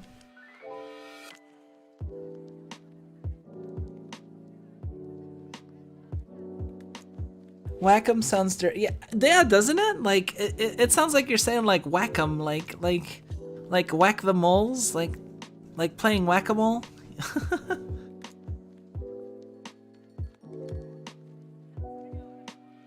You must restart your system. Do I really have to? I'm like streaming. Isn't that kind of rude? Hold on. Wait, it looks like it works. Holy crap.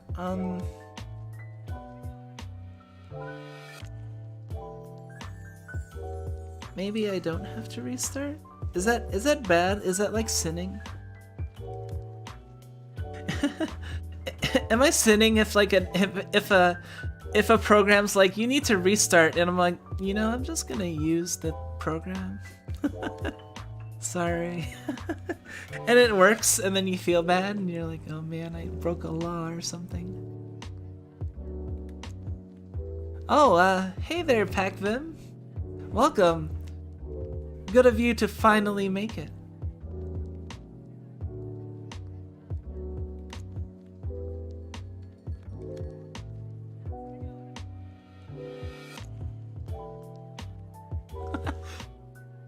No, I'm kidding. Welcome. You missed it. You're gonna definitely want to check out the VOD, and you'll get a little treat, like probably like 10 minutes before this point where you arrived, because I had kind of an outburst. Wakomu. I didn't know it was a Japanese country. Oh, ha! It is.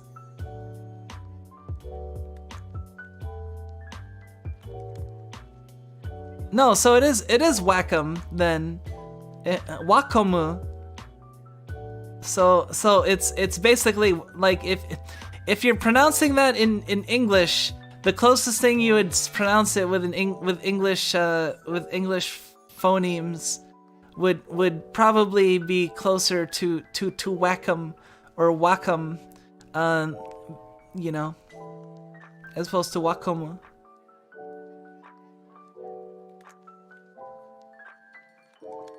Of course, it's 7C backwards triangle. See, that's the thing. Like, I've been able to read Japanese longer than most aunties have been alive. So like, I just see it as Wakomu. I can't not see that. Like, it looks inherently like the shape of the letter. You know what I mean? Like, when you look at the letter A, like if you've been reading English all your life, it just looks like the sound A, or like, you know what I mean? Like, it looks like what it is, right? Because you can't unassociate it, right?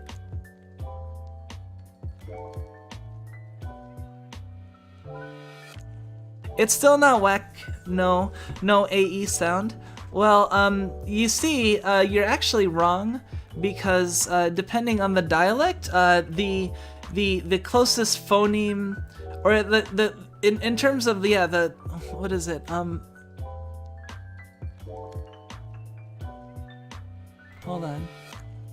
Let me look up something in phonology. You're gonna make me break out my linguistics, because, you know, if someone's gonna argue with me that something isn't the case because they have yeah. Hold on a second. Phonology. Because the thing is, if a language, if you take the word wakomu in Japanese, you know, wakomu, and you give it to somebody who speaks a certain dialect of English, it's gonna adapt itself. It's gonna morph to fit the form factor of that person's language when they say it. So there is an actual way that it's gonna exist. It doesn't matter if you say it, oh, that sound isn't like that. There's people that will pronounce it like that, and I'm one of those people. So you can't say it's not like that. Okay, looking at phonology.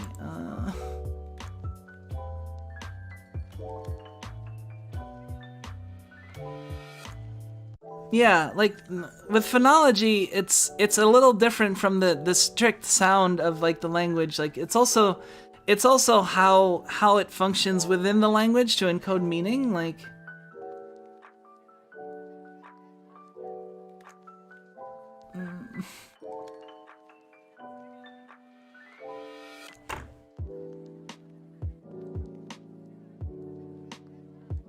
I'm trying to find a specific. Oh, it is phonemes. Wait, then what is... wait. Oh, I guess it is phonemes. Yeah, the thing is that's the thing. Like, it's different languages, different people speaking different dialects, depending on what it is they've grown up with, what it is they're accustomed to.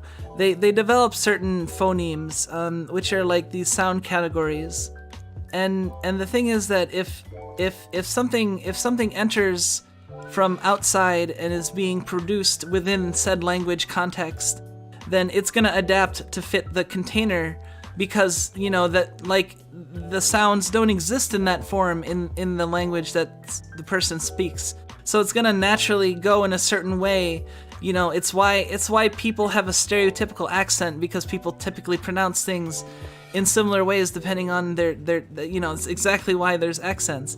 And the thing is that people will have accents because the phonemes will actually affect, like, you know, because you'll take the sound that it actually is, and then when it goes into like that person's like sound bank, like it just goes towards the closest thing to it, which isn't always going to be that sound. And if you have certain groups that have like specific sounds that are not there, you can kind of predict where it's going to go, and you can also kind of predict in general like that it exists somewhere, because you've seen enough examples where different types of ways that it moves around, that you have a pretty good idea if you've like studied graduate school linguistics, if like you know, like at least like a general idea like how sound can kind of like move around within like a like you have a better idea as to like the possibility space, I guess you can say,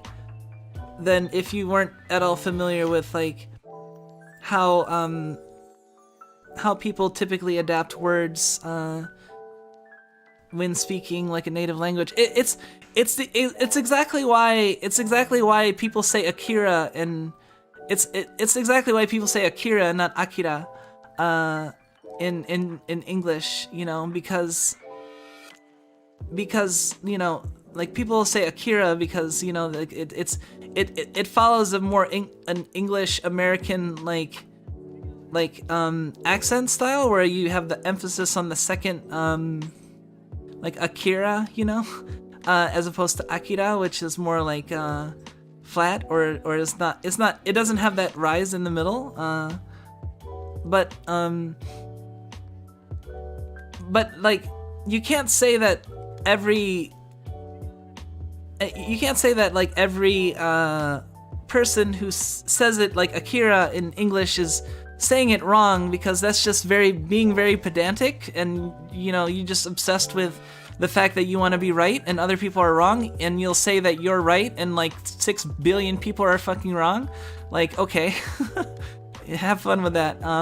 But like the fact of the matter is, you know, there's the common way to say it for English speakers is Akira, you know, which is frustrating in some, because, you know, people typically say Madoka and stuff, and it's like Madoka.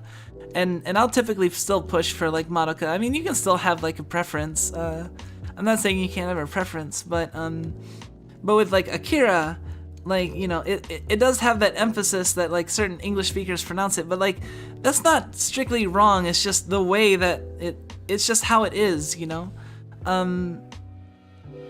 It's just there are more than one way to pronounce it depending on the language you speak and the context, and yeah.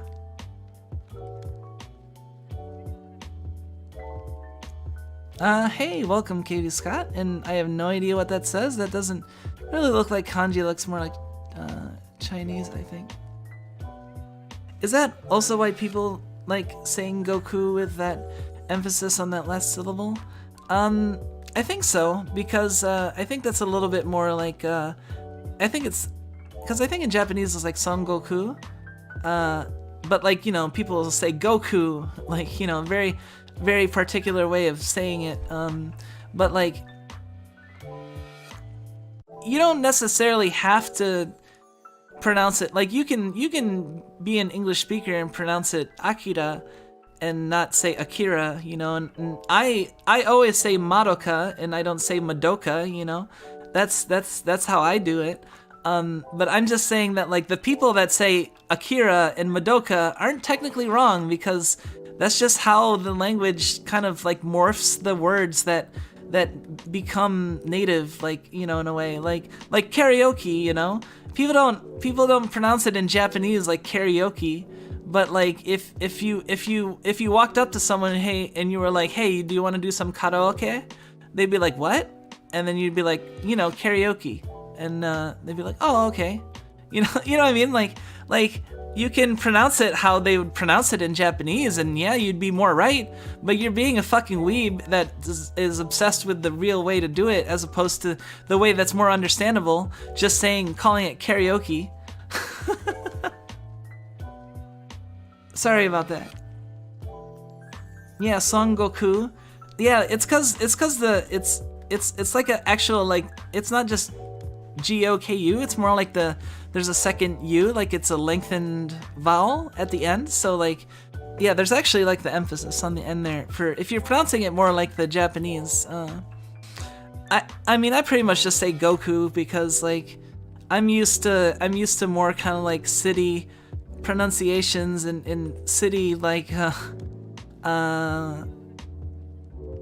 urban, you know, like, American social, like, communities of nerds that, you know, will say like Goku and Akira.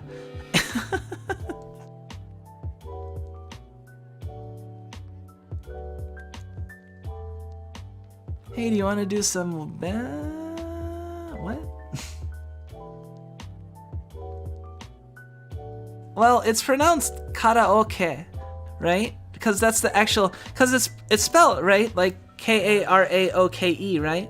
But like that has a specific way you say it in Japanese, where it's karaoke, right? So it's karaoke. But, you know, in English, people will call it karaoke, you know. But like, if you were talking to an average English person in a normal English context, and you were like, hey, by the way, do you want to do karaoke? And they'd be like, what? You know, they'd probably be like, what? Because it's not registered as karaoke. It's registered as karaoke, you know? More like, that's one example.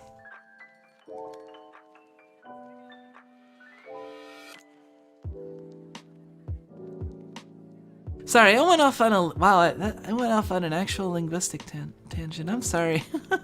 I'm sorry if I got heated. I don't mean to, like, I don't know. Like, sometimes I worry because, like, I will get, like, heated, and it's not really that I'm like mad at the person. It's more that it's just, I don't know. I get impassioned, you know. And I'm not like, I don't know. I'm not like trying to, like, struggle against people. It's more like I'm just, like, getting really excited and really, like, into the stuff I'm saying, and just, like, you know, wanting to really get my point across, you know, and be obvious that I really care, you know.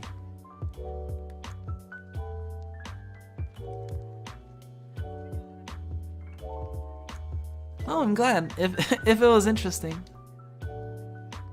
Liked me saying monkey. Weird.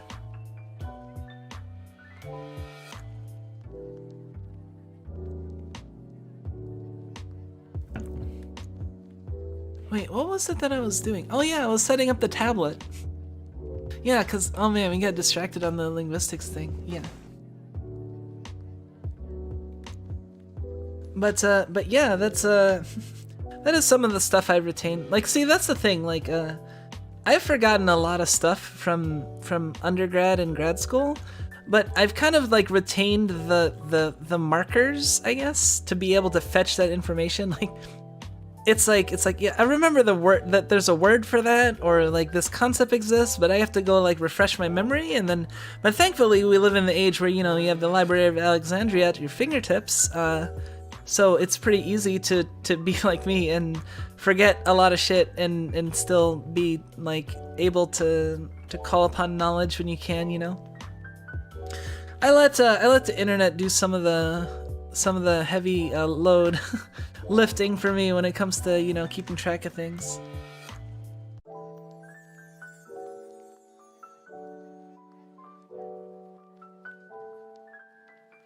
Yeah, the tablet. I think I got the tablet working. I just have to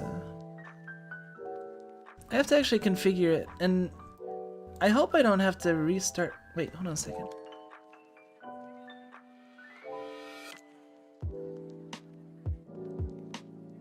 Sorry, I thought I heard something weird.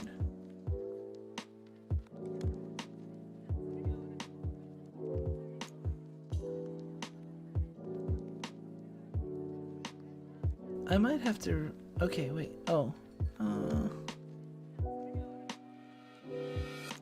It didn't start the desktop app because, you know, it wants me to restart my computer, so...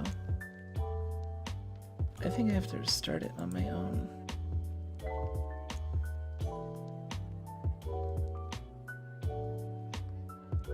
YouTube is so silly with these bugs.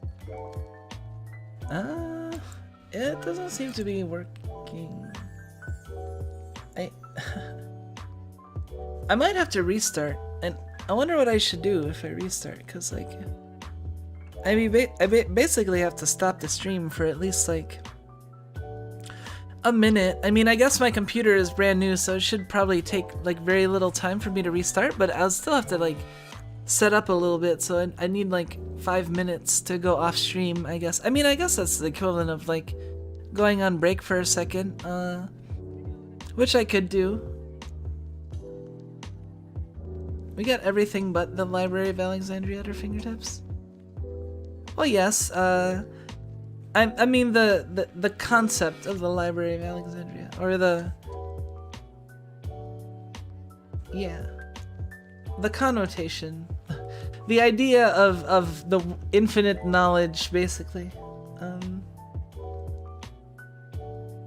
Let's see, what did I do? So, oh, yeah, let me see if it works.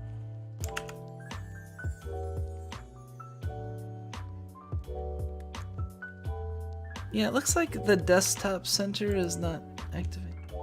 Tablet is not... Alright, it's just like the tablet's not responding. Restart your computer. I mean, it's registering the tablet because it's moving the mouse around, so...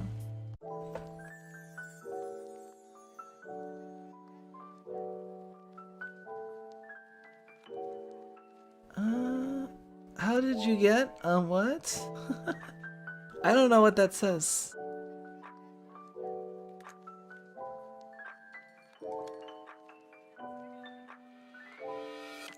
Let's see.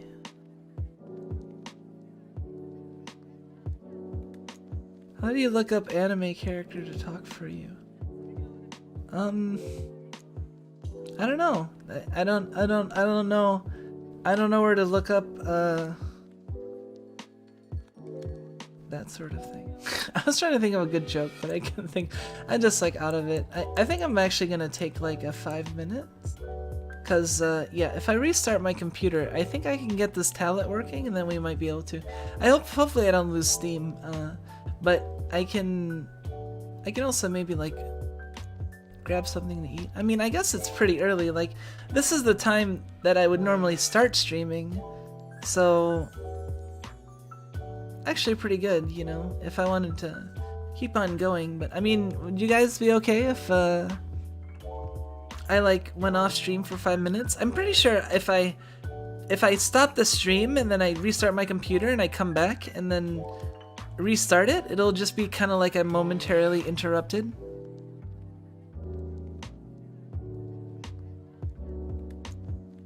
No, it's time for me to go watch Rat. Yeah, I'll wait for a bit. Okay. Yeah, I'm just gonna try to restart my computer then.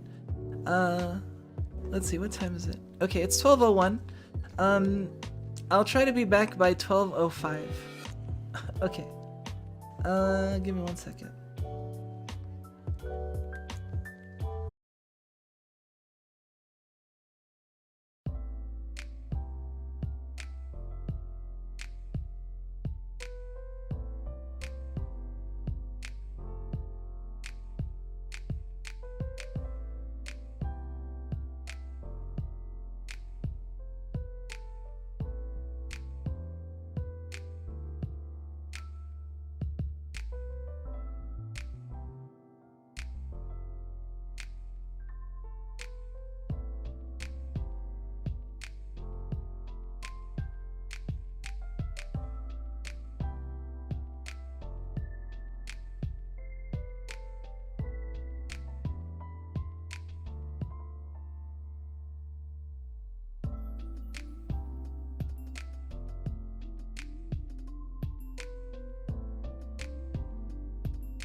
Just one more.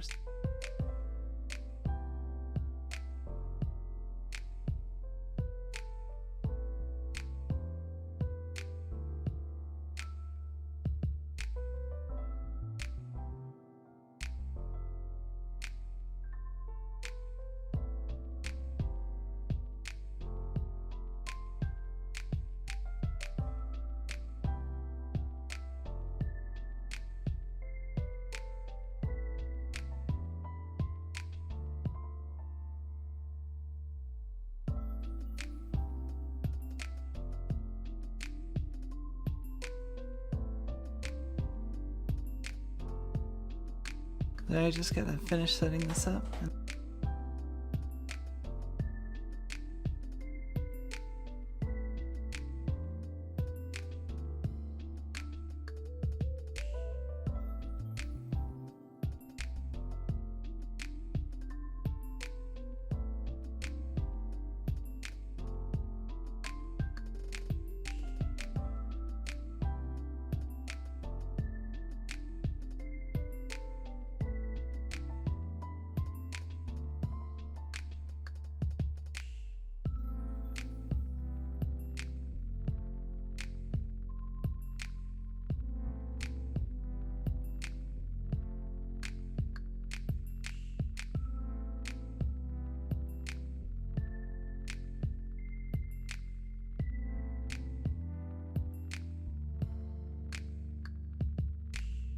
It's poker gotcha. Yeah, we did go over that already. That's probably gonna be one of the things. I'm not sure if there's ever been like a gotcha alignment chart before, but we're gonna try it in any case. Sorry, I just need a couple more minutes, but yeah, we can still chat. You guys can hear me alright, right?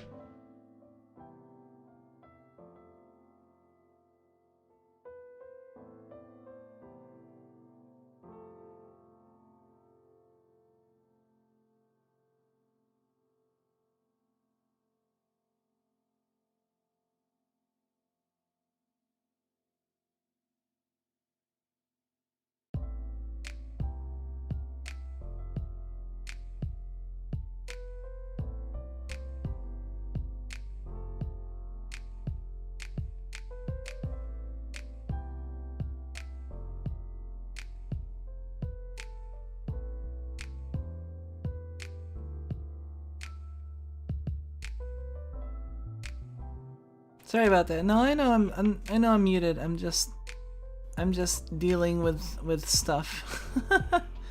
Yeah, I can't really explain very well, but I'm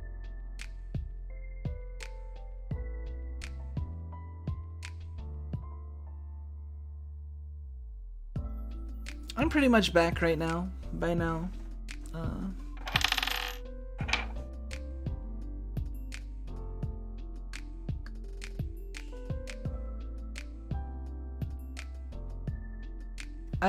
I basically had kind of technical difficulties. The tablet does seem to be working by now though, I think. Let's see. Hold on. What? Shit.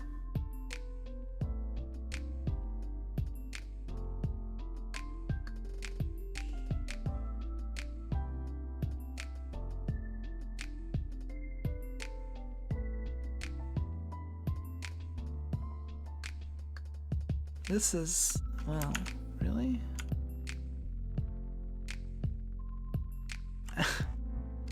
I go to start trying to use the tablet and then like all my windows minimize and I'm like, what? Is it because I put my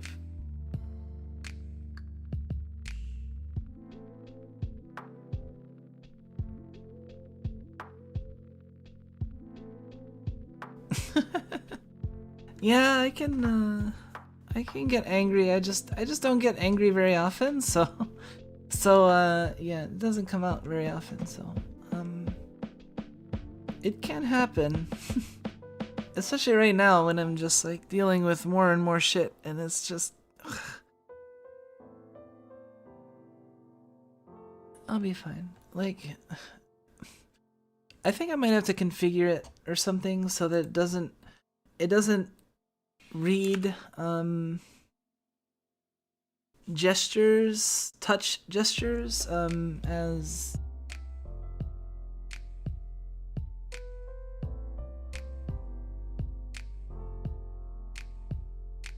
expressions showcase a stream or two. Apple products are playing. Definitely during a satisfactory stream, yes.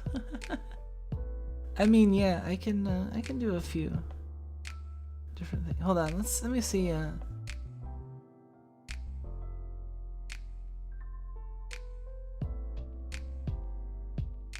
Two fingers, swipe left, right, navigate. Scroll, tap the right click, drag. Edge swipes, no. There has to be some sort of ability to... Why did my windows just minimize like that? Alright, well... Hopefully it doesn't do that again. Hold on, let me see if...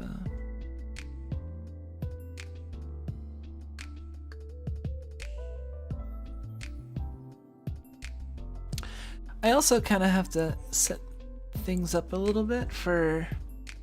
Because I wasn't necessarily planning on doing actual drawing on stream yet. Let's see. I have to kind of make sure that like not the entire screen is being displayed, and let's see.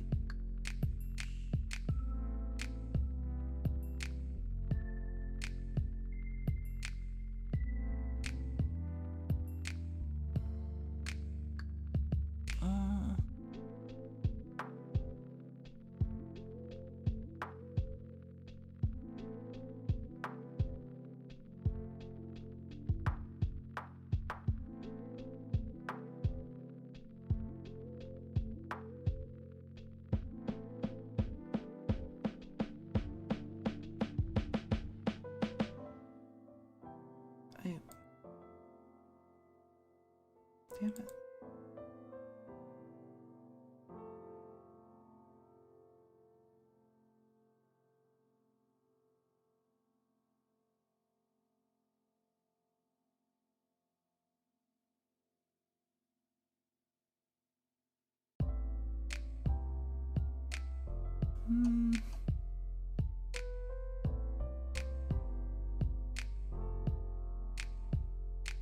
Let me make chat a little smaller on this with...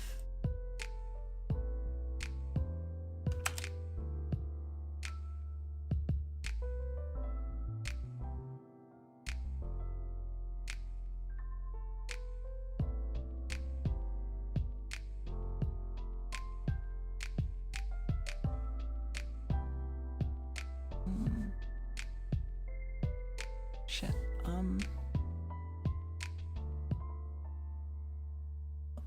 Let me make sure it actually works first.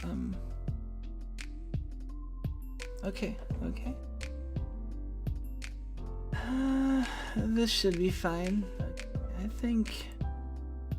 Here you go. So we got drawing.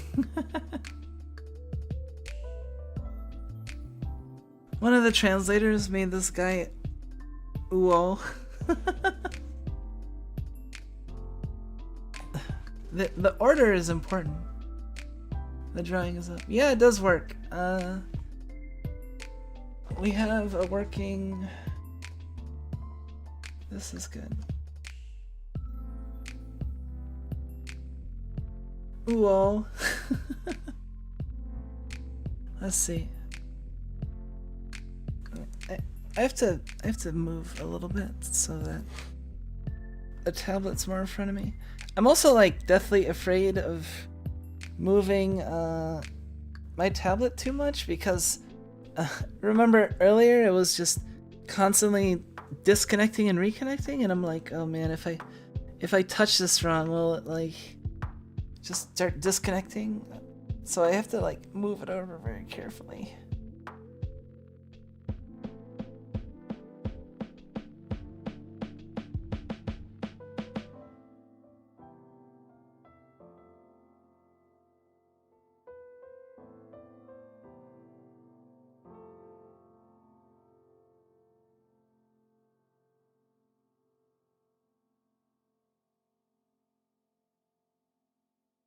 Alright, I moved it over.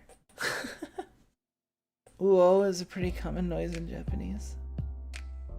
Yeah, I wasn't actually sure how common it was in Japanese, but I figured it was pretty common.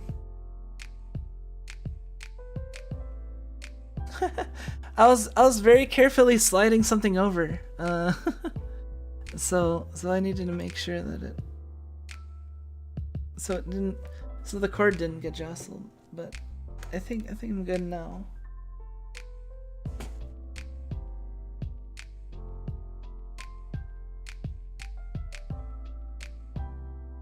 Alright, take care, KV Scott.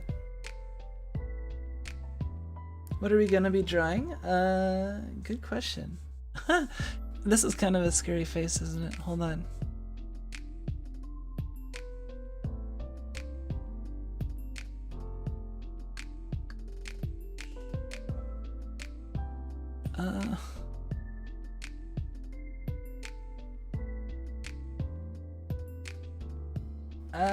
I don't really know. Wait, now I'm like too overwhelmed by the possibilities.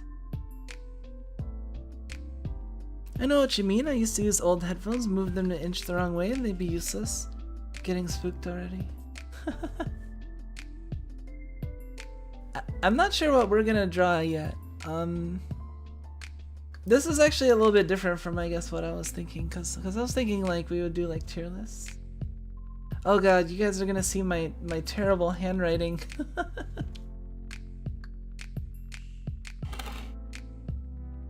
I don't know how to describe my handwriting necessarily, except I don't know, it might be obvious that I have a science background. I don't think it's particularly pretty or cute or anything.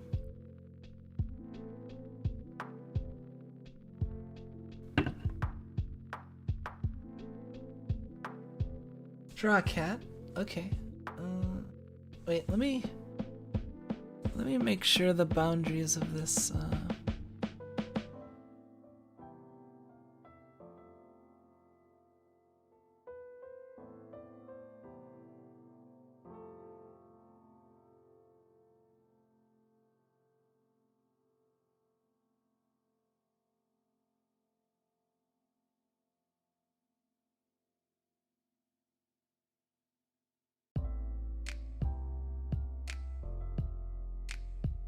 oh, let me...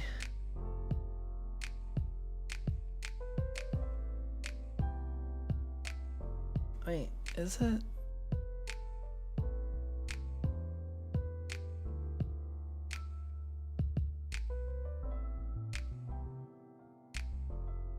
Okay, yeah, let me...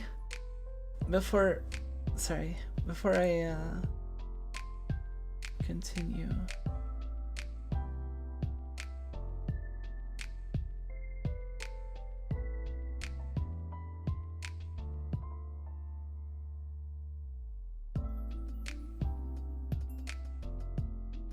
I want to set a button.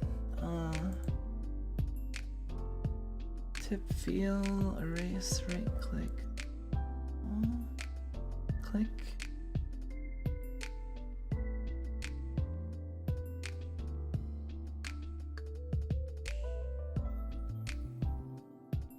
Undo. Okay. Basically, I wanna set it up so that I can very easily undo what I just did.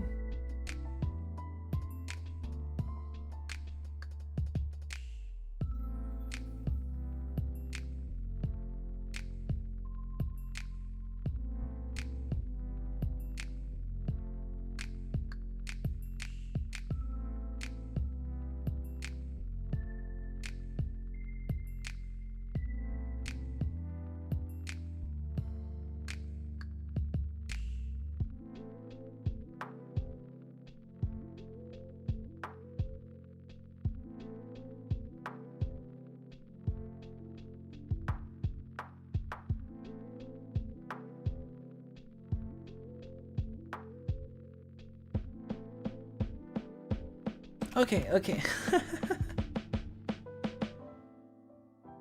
I have doctor's handwriting. Yeah, I was trying to get a doctorate, right? So I had to have the doctor's handwriting. Draw a wug. Oh, that's a good idea. Let's draw some. Hold on, let me get this out of the way first.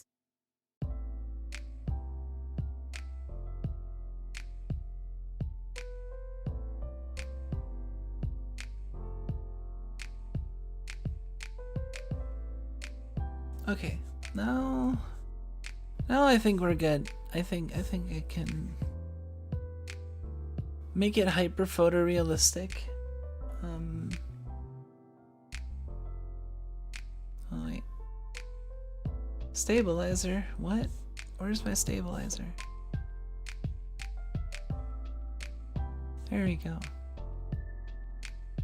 Hold on.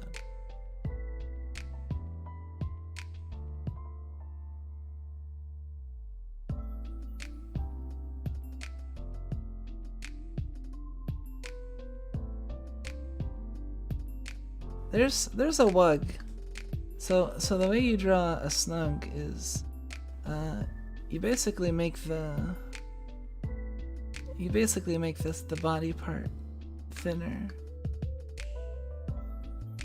Also, do note that the position of the eye really affects like the overall. Cause like if you put it there, it's like, I don't know.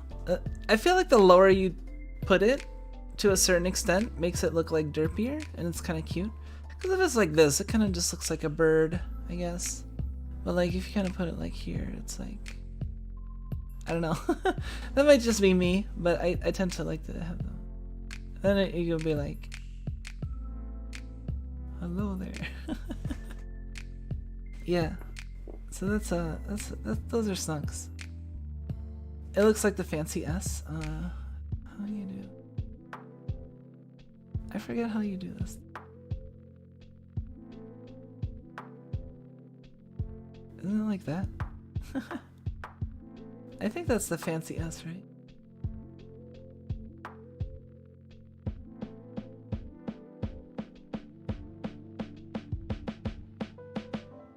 Wait.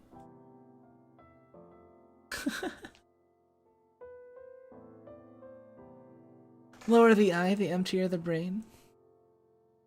Yes. See, like it's so true though, because like look,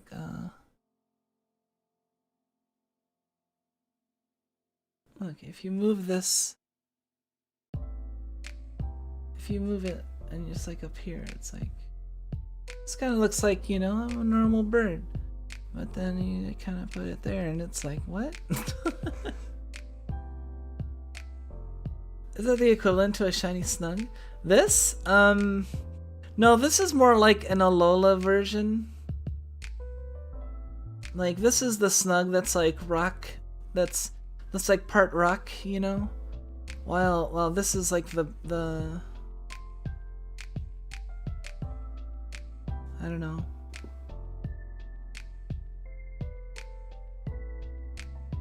What would snugs be? Fairy poison? Maybe a fairy poison type? That'll be cute. That'd be kind of cute, right? Alolan snug.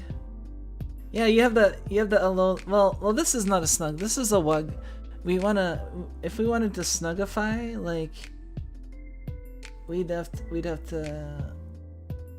Well, we'd have to chop off its legs first. I mean, here, let's snugify this thing. First, we obliterate the legs.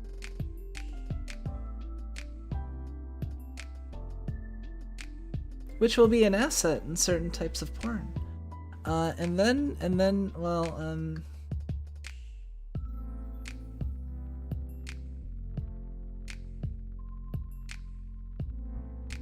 we'll do a little bit of keto.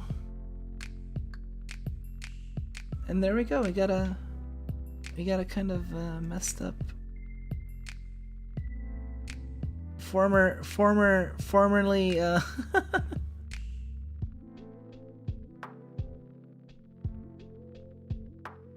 Do wug legs taste good? They're not very substantial. They're basically all stick. They basically taste like a line. Oh yeah, I was watching Selen. I was really enjoying, like, was it yesterday or the day before yesterday? Selen had like a really fun stream idea. Drawing all the Pokemon by memory, which it wasn't really drawing it by memory. It was more like drawing it by chat's memory, because she was getting a lot of help asking chat about certain details and stuff. But she drew all the starters in Caterpie. And it was funny because, like, the title of the video was like drawing all Gen 1 and Gen 2 Pokemon today. And over the course of like a 7-8 hour stream, she managed to draw like 10 Pokemon. She was planning on drawing like 250 during that stream. It was joking because, like, you know, hours into the stream, it's like, wait, you're not even done with the first set of starters. Like, yeah. I actually didn't see the post. I should like it and reblog it. Cause I did watch that stream. I even like super chat.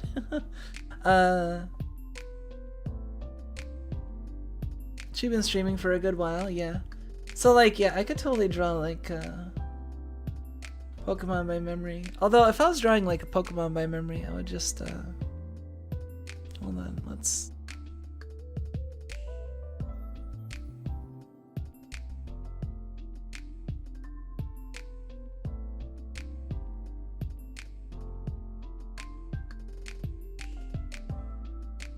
Oh, left and right, that's fine. Hold on, let's draw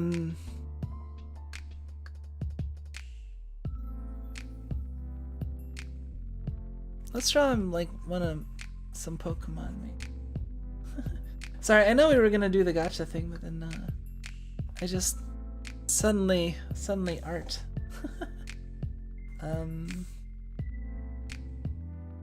Why does it keep?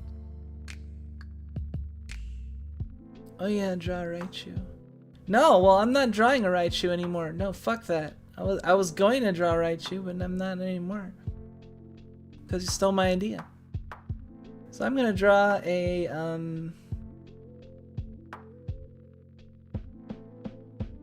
Why the fuck do you keep? Oh, because the eyedropper goes to white. Why the? I'm gonna draw a Magnemite. Wait, you guys already saw me draw a Magnemite. Well, I'm gonna draw a really derpy Magnemite. See, that's the thing. Like, Selen was like spending a lot of time doing like really quality art with like shading and all that, because she can't really doodle, but like I can totally doodle. Like, here's a freaking Magnemite. took me like not even a minute. Like, if I wanted to do like draw like all 252 Pokemon by memory, I could totally like power through all 252 in one stream, I bet. But I'd have to set a timer, like 252 minutes worth of drawing Pokemon, and drawing all Gen 1 and Gen 2. Actually, that'd be kind of fun. Think about it. Like, what if I had a stream where I actually drew all the Gen 1 and Gen 2s in one? Like, that was the joke. Like, hey, check it out, I actually drew them all in one setting. But like it was because I did like exactly 1 minute. Like, it was a 1 minute challenge every Pokemon. And like I spent like 1 minute I spent 1 minute drawing each Pokemon, and then we can take breaks every like 50 or something. I can take like a 5-minute break, and then we can go back to drawing a Pokemon every minute for like, and I'll do them all from memory, and I'll do them as quickly doodle as possible. I don't know if I'd have enough time to add color with just a minute. See, that's the thing. If I wanted to do like all 252 first 2 gens of Pokemon, then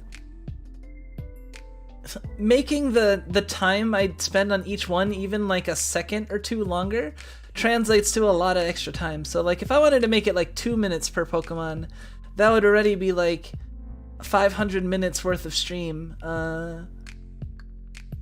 Yeah. So like even if it was like 1 minute per Pokemon, what, like 252 minutes? That's like almost 5 hours. So I could maybe get it done in 5 hours if I tried. Drawing every individual frame of the game. That sounds grueling. So yeah, like if I was doing like 1 minute, my drawings would be really freaking jank too, because like I'd be like this and be like, oh yeah, this is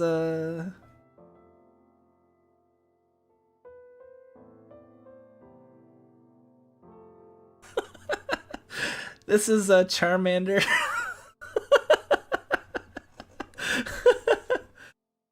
I might be able to add a little bit of color to it, like.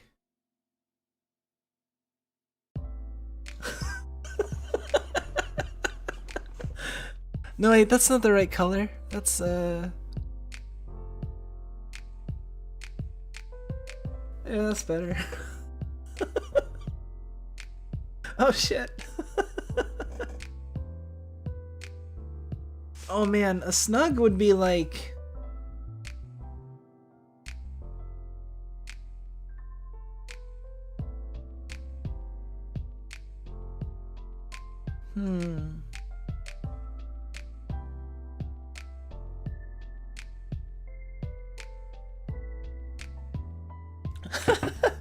Yeah, see, like if I did like a frickin' Gen 1 and Gen 2 challenge, it would be like the jankiest ass challenge of like 1 minute doodles of each Pokemon. Here's Charmander, and then oh shit.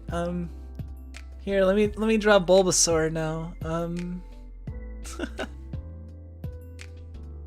Like. All right. Yeah, here. Hold on. Let me actually time it. Let's get legit with this, huh? Let's see how viable this is. Oh, I can't use my phone to time though, cause I'm out of battery. Great to know. Let's see, Gen 1 Doodle Challenge speedrun all snugs. Oh, that'd be. I don't know if I could do all of them as snugs, but let me see. Wait. Timer.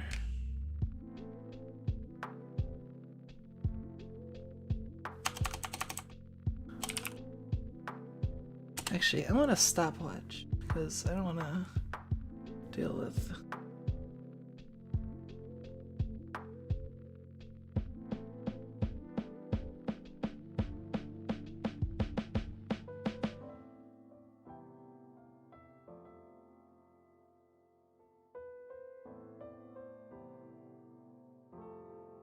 Okay.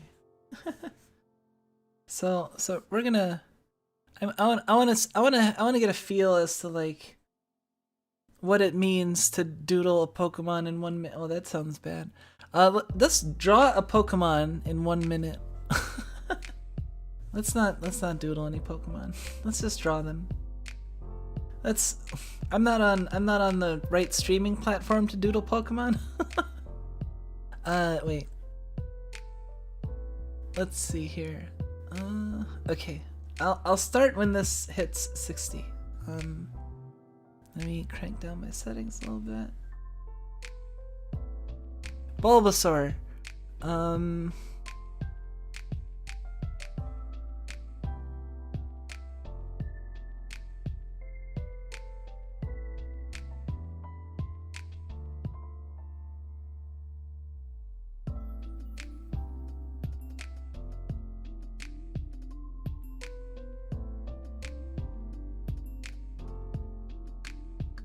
Oh, I still have like 25 seconds. I can make this a little nicer.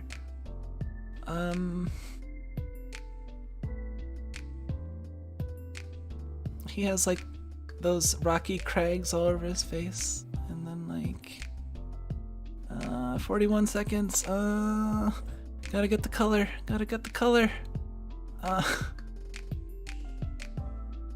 Fuck. Hold on. Close enough.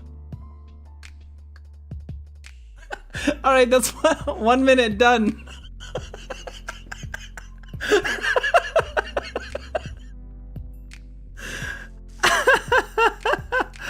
Oh shit. So here's one problem. Like, if I just do like 1 minute each, and then as soon as I get done drawing one, I'll draw the other. The problem is, like, I'll probably crack up for like a good 30 seconds after I draw one sometimes. So it'll be hard to just like be like, okay, I'm done with this, and go to the next one, and then go to the next one. It was like I feel like maybe we should I don't know. Or I'll just do a 10-hour stream. Fuck it. We'll do like 1 minute of 1.5 minute of draw, 30 seconds of reaction, 2 minutes per Pokemon, all Gen 1 and Gen 2. And then, yeah.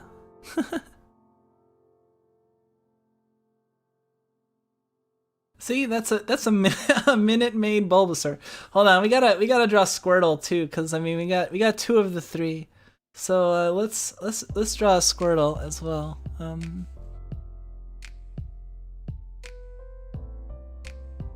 All right, no wait, I got a strategy. Okay.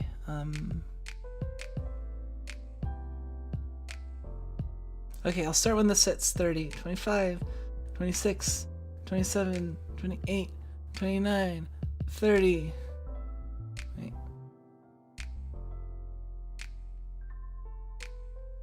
Oh god. Oh no. Oh no, this is bad.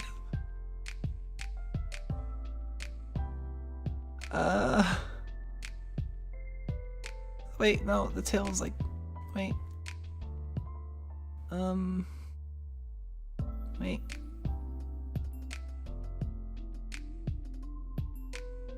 Like that, right? What did Squirtle have on its head? Oh no!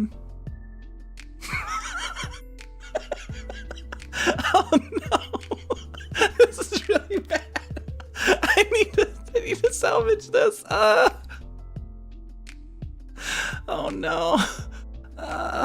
I'm running out of time. 25.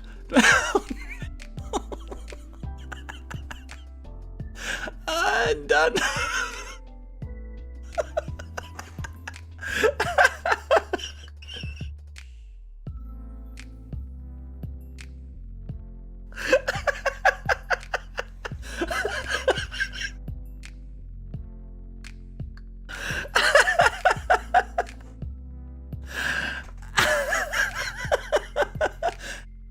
There you go.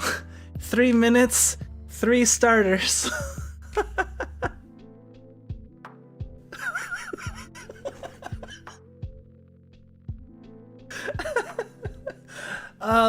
Let's see how close I was.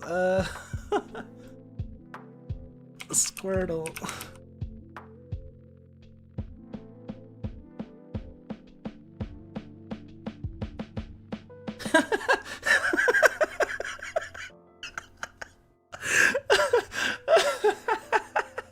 All right, looking at it compared to actual Squirtle makes it even funnier. Hold on.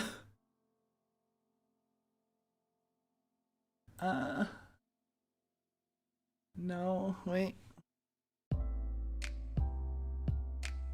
Imagine Squirtle doing Spider-Man 3 dance. Oh my god, it does kind of look like Tobey Maguire. Oh my god. But see, it's actually like not... It's not as off as you'd think it is, though. Like, that's the funny thing. It's actually like... It's actually closer than it should be.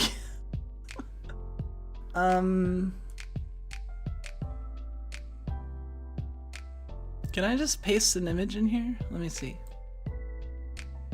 Oh yeah, I guess I can.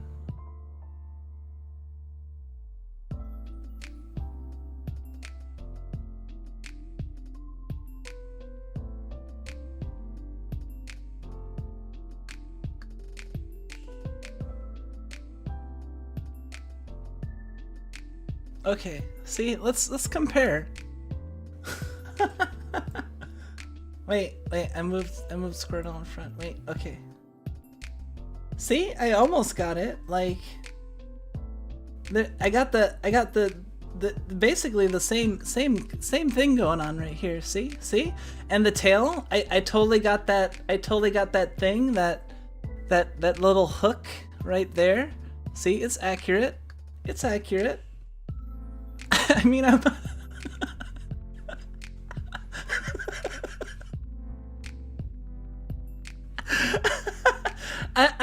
I might have given Squirtle Tobey Maguire's head, but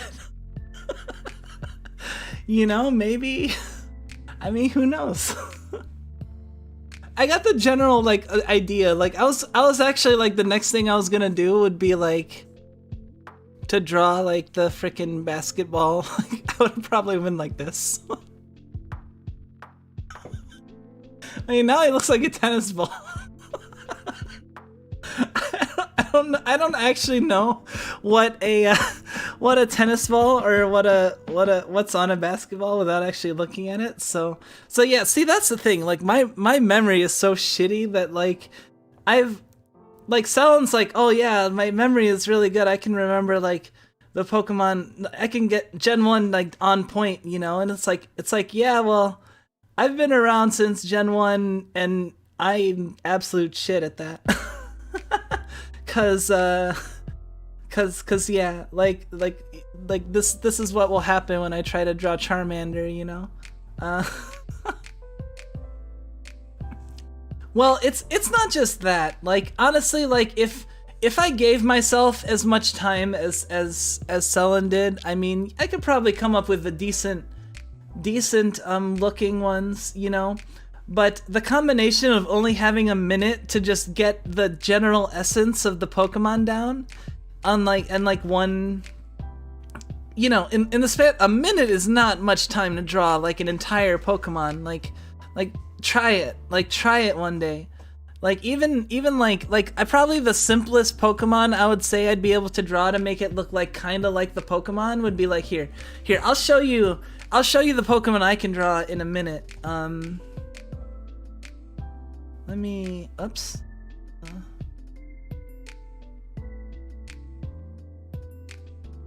Let me get the timer back. Okay. Here, I'll show you a Pokemon I could probably do like a banger job drawing in like a minute. No, it's not Ghastly. It's not. I'm not cheating quite that badly.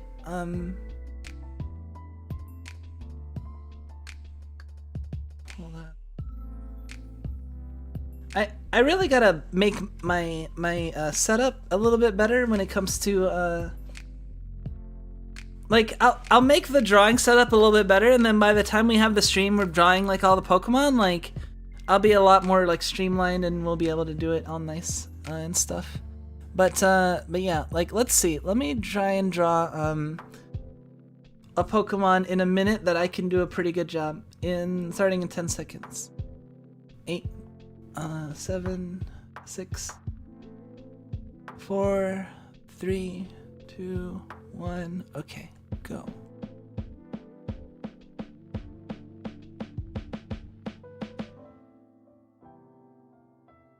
Wait.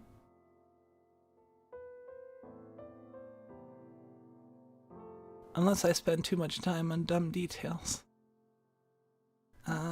Let's see.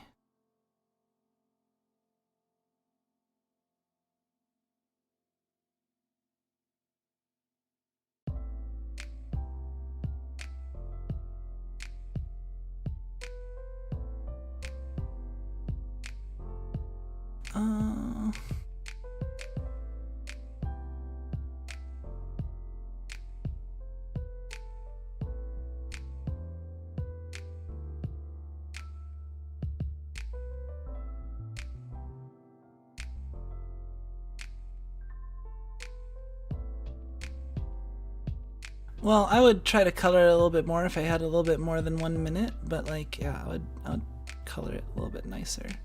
And this is, we're past 1 minute, but you know, like I would, something like something like this or something.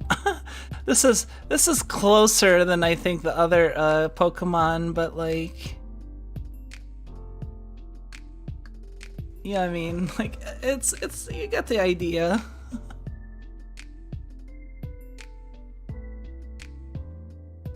Pre-gloom, yeah, Oddish. I think that's a little bit better. It's a lot closer than my Bulbasaur, I'll tell you that much.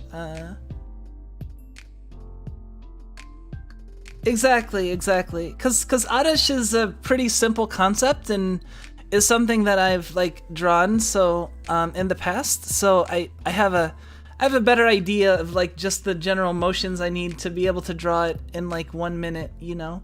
But like Squirtle, I not only have to remember what Squirtle looks like, I also have to interpret it as quickly as possible and draw it and my drawing skills are not that good either. That's the thing.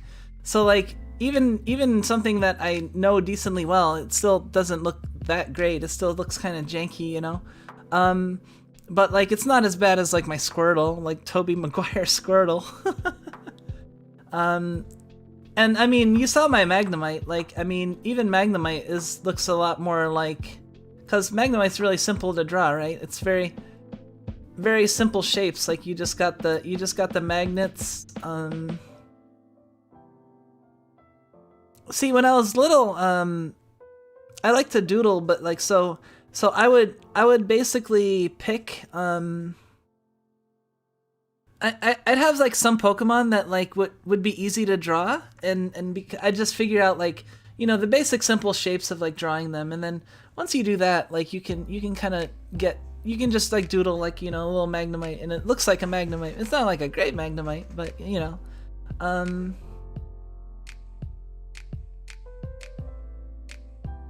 and you know, I might be able to draw like Raichu a little bit better, cause. Why is this? Oh, it's the damn Squirtle. Hold on, let me get rid of this Squirtle.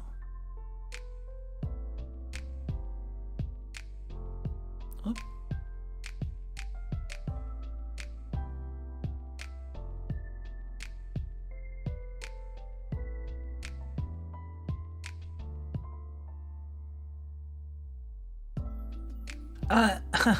The other problem is I'm not actually used to drawing on this tablet very much, so I feel like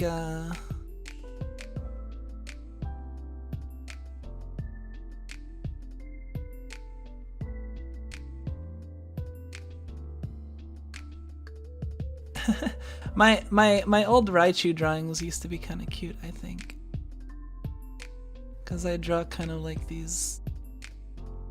I'd kind of draw these like really roly-poly Raichus.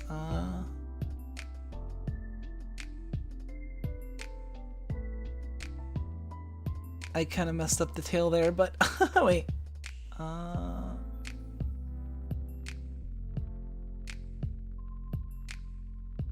Because, you know, people complain about how fat Pikachu isn't around anymore, but Raichu has always been fat. And I got fat Raichu. Hey, Raichu is my favorite. So I have Raichu right here next to me, actually. Actually, that I do have Raichu like literally right here. I can use as a reference. Holy shit.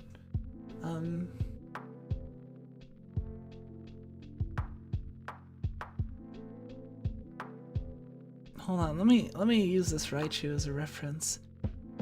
Like I'll show you I can actually draw like okay if I actually have a.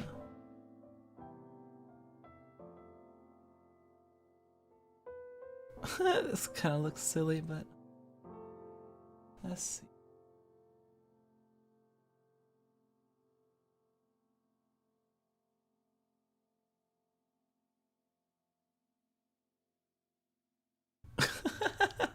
Oh man, this Raichu is turning out worse, and I'm using a reference.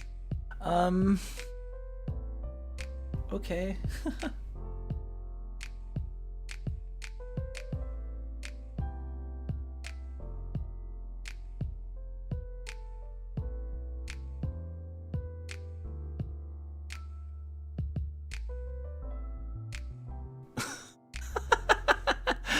Oh dear.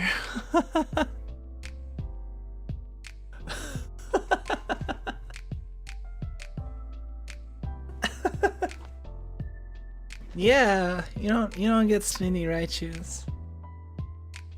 See, you have skinny Snugs, but you have fat Raichus. You can have a fat Snug. It's just after a certain point, it starts getting close to like a Wug with its legs chopped off, you know? So like if you just had like a snug, then like a really fat Snug. Well, see, if you wanted to make like a Snug still, you could vary up like what exactly about them you make fat. Like you could do like this. See? This is a very bird-like Snug, I feel like, you know? See, the fun part about Snugs is that they're very easy to draw because they're just two like S-curves. And depending on how you vary the S-curve as well as the dot will affect what the Snug overall kind of looks like, you know? And you can have very different looking Snugs depending on the... See, this one looks like a frickin' peep, right? But this one kind of looks like a Ekans. Weird. Yeah, check it out. I'm gonna draw Ekans.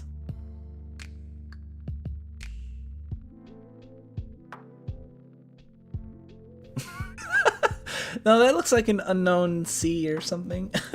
Oh my god. I'll try to do a better job at drawing Ekans. I don't know.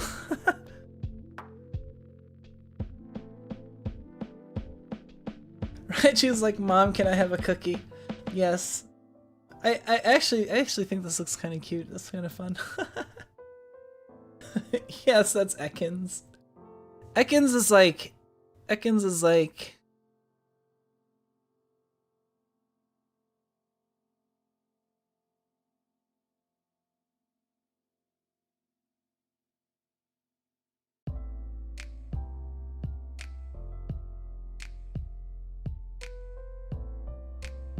Okay, maybe not triple fork. There we go. We got an Ekans, and then a coughing. Here, let's draw a coughing because you know we got to represent the Jesse and James Pokemon.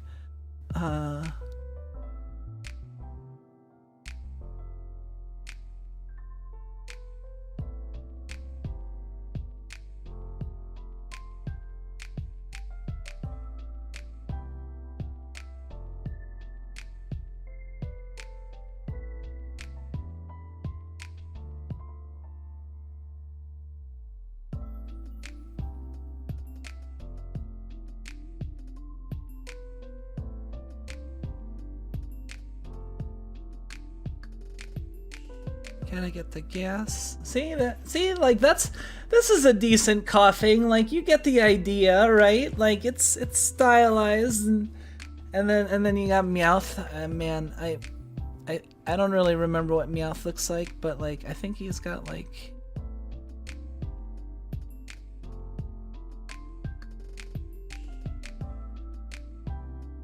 I don't remember what his ears look like.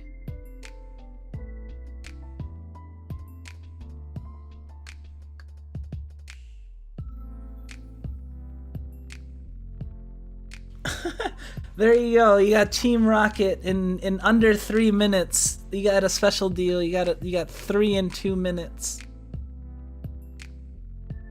Well, they're not colored, but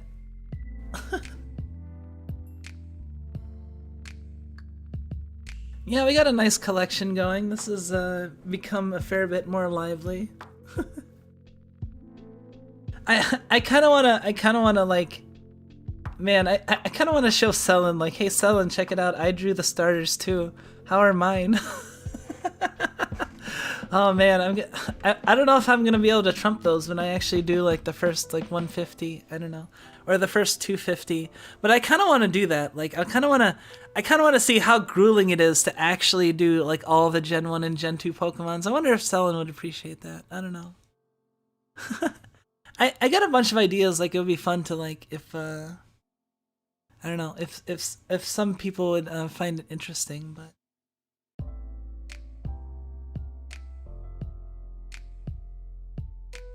wait, Does Meowth only have 2 legs?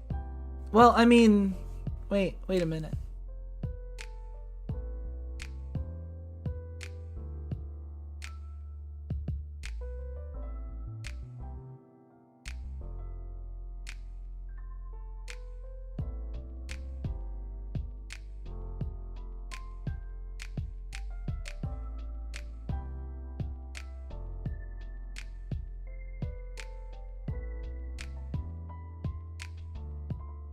There, I have amputated Meowth's legs. Now Meowth has only 2 legs. Well, actually like 1 leg. Let me put a second leg there. That's a leg. As long as that's close enough. Yeah, Tobey Maguire Squirtle I think takes the cake here. Although honestly, I want to give like the consolation prize to my. Honestly, I can't discriminate against my 3 starters because they're just too good. Oh, this Raichu is kind of like. Hold on, let's see if maybe we can cut these out and.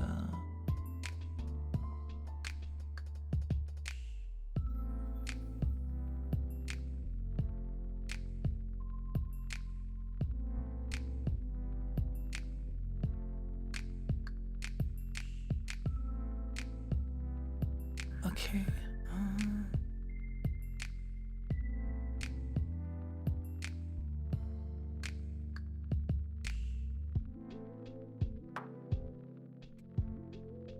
How the heck do I? It's been a while since I've used Clip Studio Paint, so I'm like.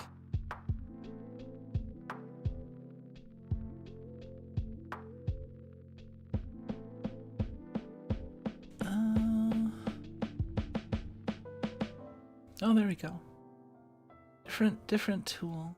All right, we got. Let's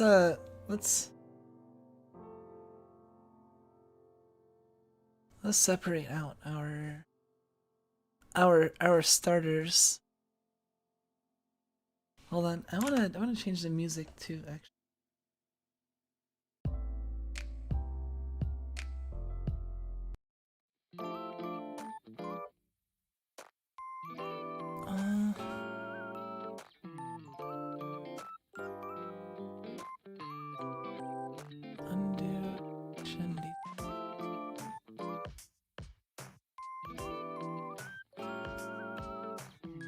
Alright, let's move these.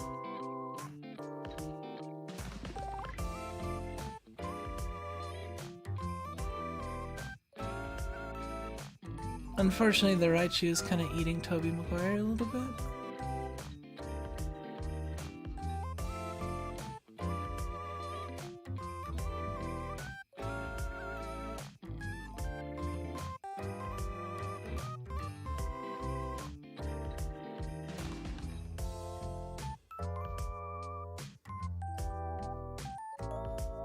All right, there we go. we got our 3 starters. Let me fix Tobey Maguire's hair a little bit. It's gotten a little bit it's got a little bit unkempt thanks to Raichu.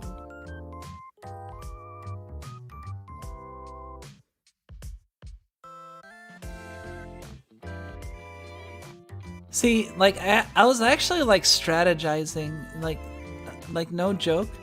It doesn't look like it, but I was actually strategizing when I was making Squirtle. I was like, okay, so I only have a minute. Well, I'm gonna spend the time in advance changing the color of my lines to be the color of what I thought Squirtle would be like. So I'd have a head start. See? So I had more time to spend on the important details, like the comb over. Oh, jeez. Oh well. Let's see here. This is good. Okay, yeah. So these are our 3 starters, and honestly, I like the Raichus I drew too. They're kind of cute.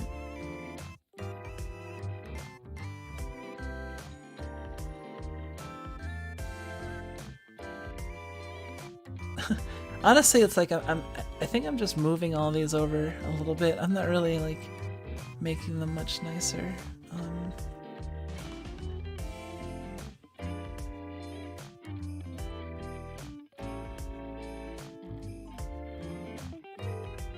Hold on, let me... What if I did this?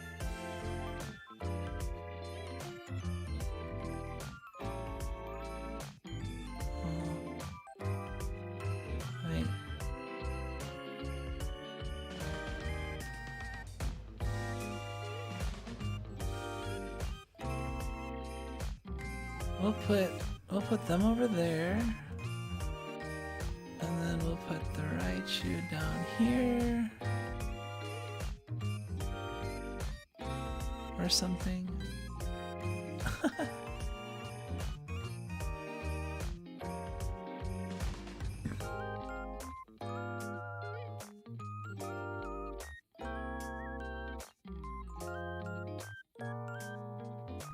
Where's my magnet?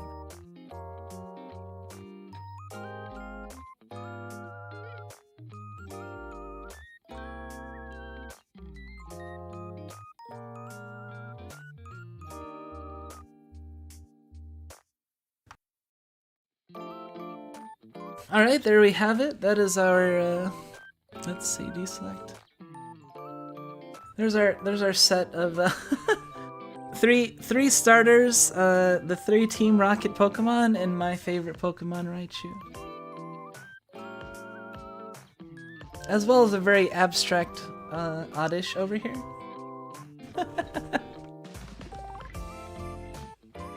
You've been chopping off more legs this stream than I thought you would. Yes, I should post. I wonder how.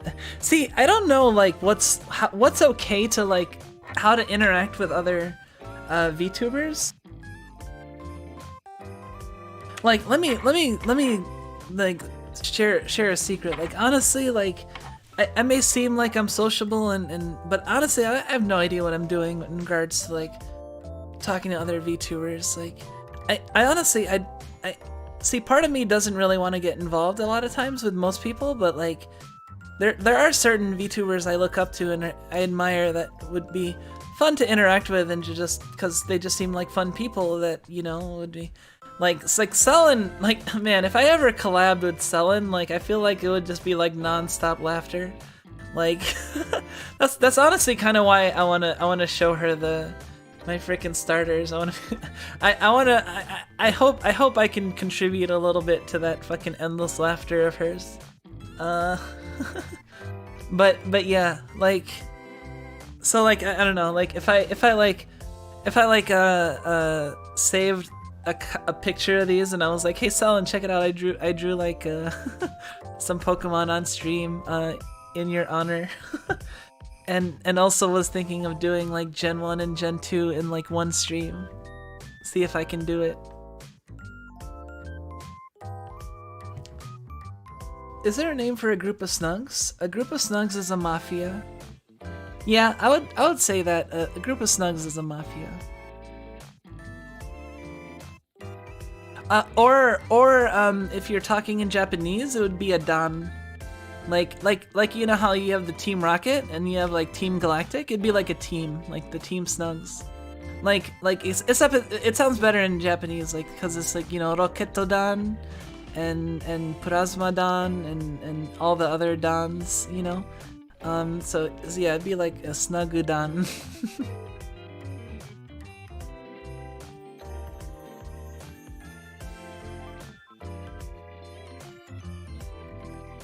This is pretty great though. I'm pretty happy about this. I kind of want to just like copy these and send it to Selen like right now. Just be on Twitter like hey, I drew these on stream. What do you think? I don't know if that's like see I don't know, like I don't want to make it seem like I'm just trying to interact with people because I'm trying to get popular or I'm trying to like steal attention away, but at the same time I want to like hang out and just be in, just, you know, have fun and stuff like that. So it's like I don't know what's the best way to go about it sometimes, I guess. So I guess like with that, I've been kind of avoiding it altogether by just kind of like mostly keeping to myself and stuff. But like, I honestly have been reaching a point where I feel like, you know, I've been streaming for 6 months. I've never collabed with anybody. I feel like I'm firmly established as a VTuber at this point. Like, I feel like now I could maybe like, I'm comfortable with I'm settled enough and I'm comfortable to where I feel like I can, oh, Suako's about to fall off.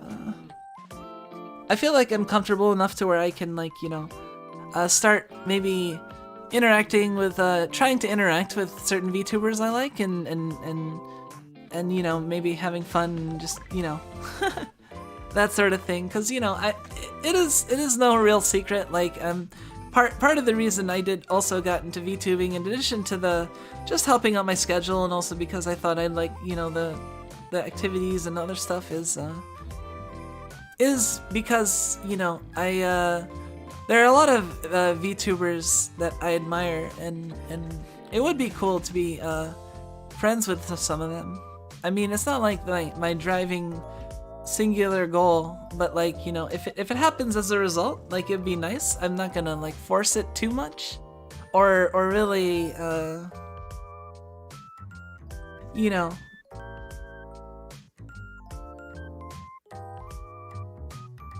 Snagudan, yeah, basically. You've been at this for a while. I'd say to go for it. Yeah, I feel like I'm at the point where, you know, I got my regulars. My streams are never empty. I've shown that I can stream at basically any time of the day, and it seems like there will be at least some people. So I feel like that's like already a level of comfort that like I can have pretty much fair amount of freedom, and I can relax a fair bit. So it's like, oh well, if I wanted to open myself up to the possibility of like collabing with people, I also don't want to collab with somebody just because, you know. Even if someone was popular, if I didn't feel like I got along with them, or if I didn't like them, I mean, I would not want to collab. I don't care if you have 10 billion subscribers. If you're a shitbag, like, hell no, I'm not collabing with you, you know? I mean, oh, that's kind of like, I don't know. I'm not saying that there's lots of shitbags, or anything. I'm just saying, like, you know, you don't wanna be indiscriminate at the same time. I'm not saying that there are even a lot of those quote unquote shit bags, but you know, there's a non-zero number of them. I don't think that's controversial to say that much, without being confrontational per se to any specific people. But you know, I mean, it's natural. Like, you know, people will have people that they just can't collab with, or just wouldn't get along with for one reason or another. Relative to the other person, they might be relative, yeah. If anything, you can start small with other people around your side. Honestly, there aren't many at all. I mean, yeah, I could start with people around my size. I'm not like, that's the thing though, like, I don't want to focus really too much on the size of like who I'm going for, or, well, that sounds kind of lewd. I don't want to focus on size. I want to focus on, you know, the person's brain, and no, you know, I want to focus on more what matters. Like, do I admire them? Do I get along with them? Do I find them interesting, appealing? Do we have chemistry? Like, if those are all the case and they want to collab with me, like, even if they're less popular than me, like, and if I thought would be fun, that's really like the biggest driving goal. Like, would it be fun, and would it be not uncomfortable for them? I think, you know. If I can be reasonably sure of those, then if I have the spoons to commit to setting together a collab, I will be more than happy to, you know. But at the same time, like, you know, I have to reserve the right to not want to collab if I don't really want, you know what I mean? Like, I don't know. Like, I feel like I'm also would be on the tendency to be more picky than less picky. So like, you know, if I ever started getting like kind of popular, and people just left and right would start. I mean, this is pretty lofty goals at this point, but like, you know, if people were like left and right just like throwing like collab requests and stuff, like I couldn't handle that. And also, like, I mean, even if it's just like I'm not receiving a lot of collab requests, if I don't feel like, you know, the collab would go well, or I don't feel like I have a connection, then I'm not gonna want to do the collab, you know, even if they're even more popular than I am by a good degree, you know.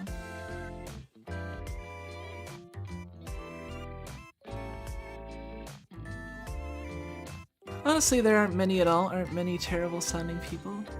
Yeah, I mean, there are that exist terrible people, but honestly, like, most people are not, like, to the point where they're just, like, very much, like, unconditioned, you know, like, everyone, there's tons of shades of gray in every situation, and the thing is, it's more, like, relative to the person, like, I mean, yeah, saying someone's a shitbag sounds personal, but, like, if someone considers someone a shitbag, but they're like, oh yeah, I consider this person a shitbag, but I totally will defend their right to, you know, to exist, and I don't have anything against them, like, is it really wrong for them to think of the other person as a shitbag, necessarily? Like, or is that just, like, really strongly deciding that you don't want to interact with a person, which is within someone's right? Like, some people, I guess some people would say, like, for example, people differ in what they consider a bad person, quote unquote, and how they react to bad people, you know? Like, for example, like, some people can think someone is, quote unquote, bad person according to their definition, but still, like, show compassion, or still, like, you know, or still think that they should deserve XYZ. And then other people will consider, like, you know, bad people that don't deserve anything, or like, are bad to the point, you know what I mean? Or, like, it depends on their definition, like, what constitutes bad, and how far it goes, and, like, what, you know, what all is, like, included. So yeah, I don't know where I was getting at. I'm saying that for some people, if they're like, oh man, that person sucks, I hate that person, or they're, you know, or if someone was, like, talking maybe trash, or just saying that, like, they dislike somebody, like, I've met a number of people who will be, like, vehemently not liking something or someone, but then, like, being a lot cooler than other people who act like they like them but actually don't. Like people that are just very upfront and very, like, vehement with their feelings, but also there's also a certain level of reliability there, you know, with those sorts of people. Like, you know, if they don't like something, they're definitely not gonna like, you know, and they're not gonna pretend, and, you know, they're also not gonna, like, go beyond that. I guess that makes sense. I guess that means no collaborations with me then. No, I mean, like, I'm not gonna discount collaborations with anybody, but, like, people have to realize, like, also that, like, you know, it's not always the case where, like, I don't want to collab with someone. It could also be just the circumstances, or not having the spoons, or any number of things. And then also there's also just the idea of someone having agency, and like I, like, inherently, like, I'll like overthink things, you know, like, and I'll like be aversive to doing something if I expect it to be, like, the thing people are expecting me to do, because I'll be like, well, I shouldn't be expected to do this. I should do it if I want to. And sometimes that'll even get to the point where, like, I want to do something, but I'm, like, aversive to doing it because I'm playing into someone's hands. I mean, oftentimes, or usually, I'll just do the thing, you know, because I'll be like, well, fuck it, I want to do it. I don't care if someone else also wants me to do it.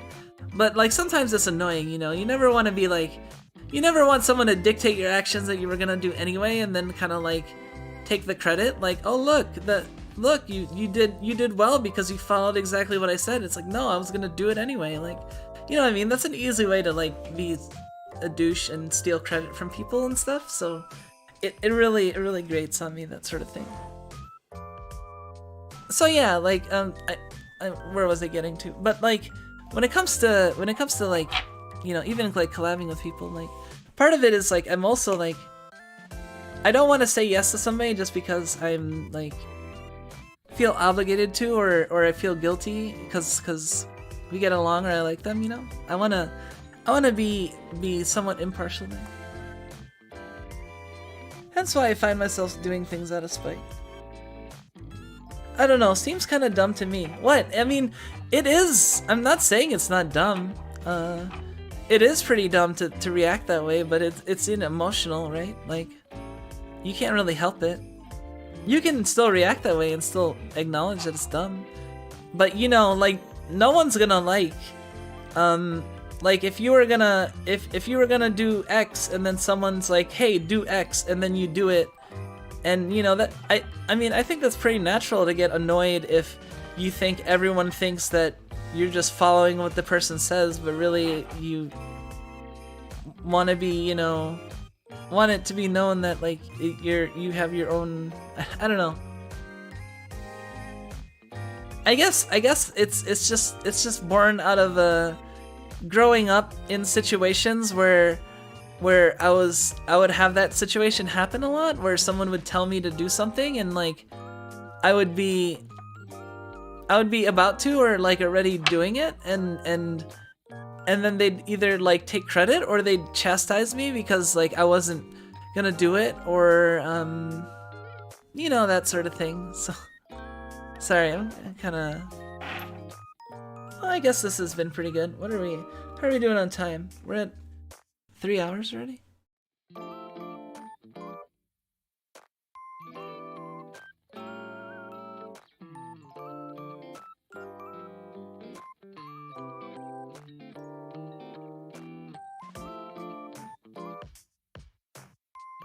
Hope it's not showing anything. Hold on.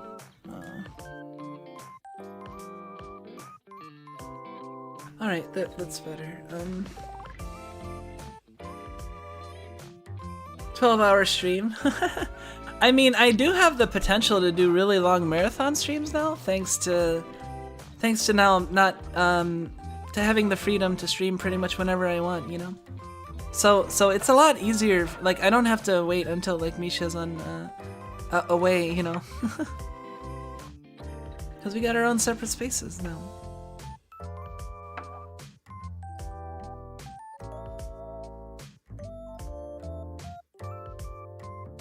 It's pretty adorable. I have like 2 cats like lying down like right next to me. I wonder if I can. Actually, no.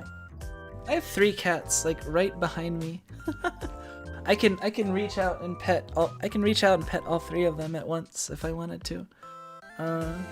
They're just in like loafs, like cause my setup is like the couch is like right behind me. Like the side of the couch, you know.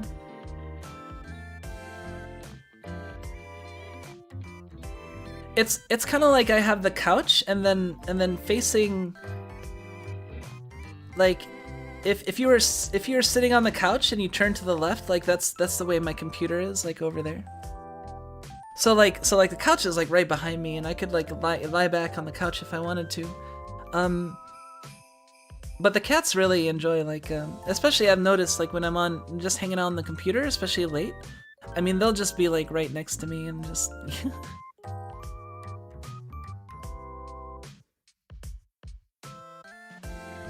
sounds super convenient for a day-long all-Japanese speaking Go stream. Oh no. That sounds terrifying, actually. I don't know if I could do that. For one, Japanese is difficult. For 2, like I'm not that good at like Japanese Go terms either. Like so trying to figure out how to say everything would be I mean, I'm not like completely backing down, but I still want to do Japanese related stuff going into the future, but you know, we'll see how things go. I think actually I have plans that I might clip a little bit from this video, or Or I might share screenshots. I don't know if I want to like post it on Twitter, like just my jank Pokemon. I am thinking about like doing like a special, maybe like in addition to the shiny hunts, I'll do like a special. I guess we're going on a kind of a Pokemon kick, huh? Because Pokemon Legends is gonna come out. I'm gonna get into that. But in addition to doing like the shiny Azelf hunt, I can also do like a draw all the Gen Pokemon, all Gen 1 and Gen 2 Pokemon in one sitting, and sort of like a haha, Selen did it and only got 10. I'm gonna do 251 and see how hard it actually is. Cause I'm somebody who can doodle. Like Selen can't doodle, and I mean that's fine. Like it shouldn't be. It's not really a fault to care too much, you know. I think in most situations, but like, you know, I'm sloppy enough to where I don't mind just fucking drawing a Pokemon in a minute and it's jank as hell, but like, you know what, you understand what it is and it looks funny, so I don't really care that it's terrible. I'm not like trying to go super out of my way to make it look funny on purpose. It's just drawing it as fast as possible and trying to capture all the things I'm trying to capture, like pretty much get at it, you know? Like the reason why it turned into Tobey Maguire, like Squirtle, is because, well, I drew the eyes and I'm like, okay, the eyes are more than just dots, but then like how do I draw the eyes quickly without just drawing circles around them to make them more like eyes? So I just did that, and then I was like drawing the head, and I think I actually messed up drawing the circle, so I like overshot, and then because of the way I drew the lines, it made it look like a comb over, and then I'm like, oh shit, I don't have time to fix it, so I'll just whatever. I don't remember how Squirtle's head looked like, except he has just like a round bald head. Like I don't know. So I was like, okay, I gotta worry about the rest of the details. So then I started drawing the body, and I'm like, okay, round body, drew it. I'm like, oh, that shit, that's too big. Well, whatever. And then arms and legs. I don't remember anything special about the arms and legs. Also, I only have a minute, so I'm just gonna draw nubs, you know? And then the tail, and I'm like, okay, I could spend a little bit of time on the tail, because I remember the particular shape was like, kind of looked like a squirrel tail with a little bit of club. So I'll try to get the shape right. And then I finished that, and then at that point, I'm like, okay, I have 8 seconds to color.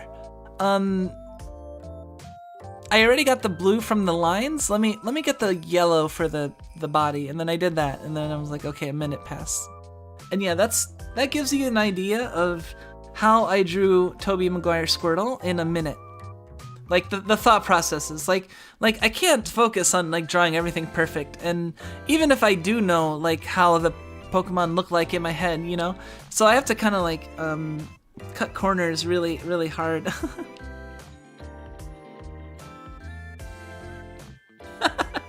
I can't get over Bulbasaur with leprosy.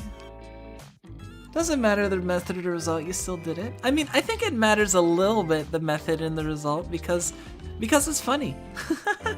I mean, my 3 starters definitely look a lot different from Selen's 3 starters. Are Selen's 3 starters better? Well, in terms of raw art quality, yes. But in terms of entertainment value? Well, that's arguably, I mean, it's not as unbalanced as you'd think, just because, you know, there is certain humor to things being jank, right? I mean, that after a certain point, like, you know, good skill is just gonna trump that, no problem, but like, you know, when you're just like drawing like bulk Pokemon and having a good time hanging out on stream, like it's good enough. I don't feel like I'm not gonna lose sleep over the fact that I didn't draw a Pokemon as good as some people today. You know, I think there's a certain charm in my Team Rocket set and my derpy Raichu that looks really excited over something, I guess.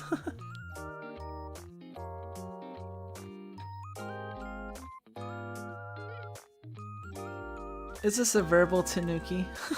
I do verbal tanukis all the time. I mean, that's basically like a segue or a non sequitur, isn't it?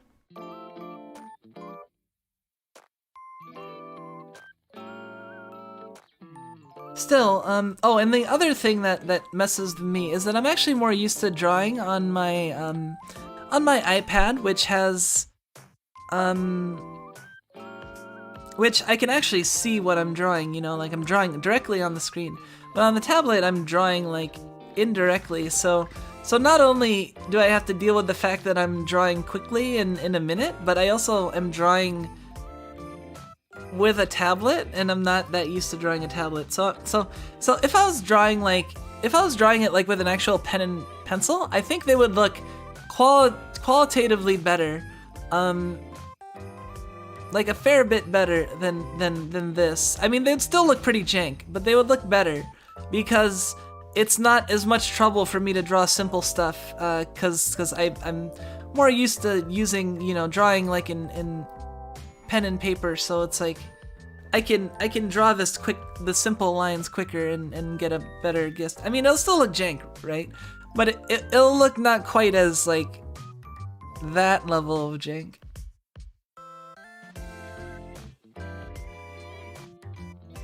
Yeah, I didn't really know about the Bulbasaur, like the problem was like so if you're trying to draw a Pokemon, and a minute sounds like more than nothing, right? But it's actually like a considerably small amount of time compared to how long it takes to focus on little details. Like I mean, think about having to draw the shape of the head, the details of the face, the bulb, the little various nubs, and then also like switching between like, you know, different spots and not being used to the tablet, and then also having to color the whole thing, and picking the color like can take like a whole minute just by itself, you know? So I was like, oh god, I gotta pick a right color. This is close enough. And I'm like, oh damn it, I don't have enough time to color the rocks on his face different colors, you know?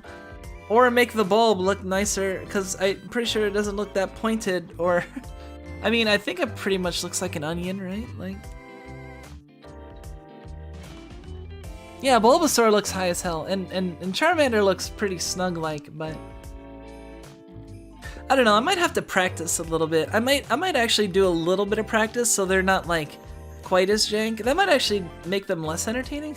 That's the main issue, but like I still think I can make some pretty jank stuff even without. And then see, you have to realize too that like this is me drawing the starters after watching like Stellan draw the starters yesterday and having a decent idea as to what the starters look like. But like if I have to draw like a fucking, I don't know, if I have to draw like a more obscure Pokemon or a Pokemon that is just difficult, or like you know, like a Venonat, like or like how does a Venonat look? I don't know. Like I would just freaking draw like, I don't even know how a Venonat would look. I would just be like,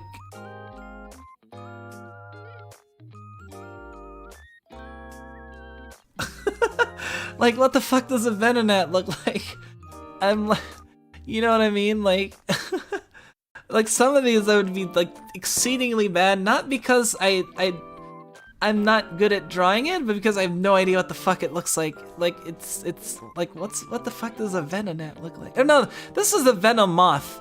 A Venonat, I actually kind of know what it looks like. It'd be kind of like, it kind of looks like a fuzzball, and then it has like the legs, and then it has like the big. It looks like that, I think. It has like the many layered eyes, you know. This is a, see, this actually looks like a Venonat, doesn't it? Wait.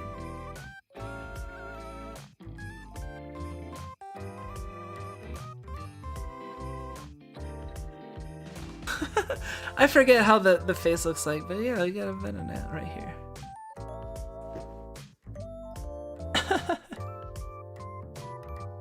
Venonat is a Butterfree without wings. This is a little terrifying. This is like a void spawn, pretty much. But see, you know what I mean. And then like Geodude, like how would I freaking draw a Geodude? Like,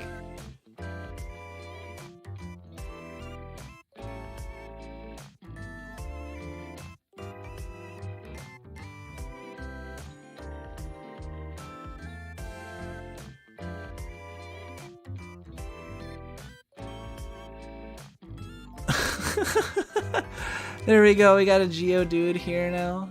Oh man, this is kind of like spoilers. I'm drawing a bunch of the Pokemon from the Gen 1. I should stop, because it won't be as entertaining. You already know what my Geodude looks like. I'm gonna have to practice these so they look better and different, but like still jank.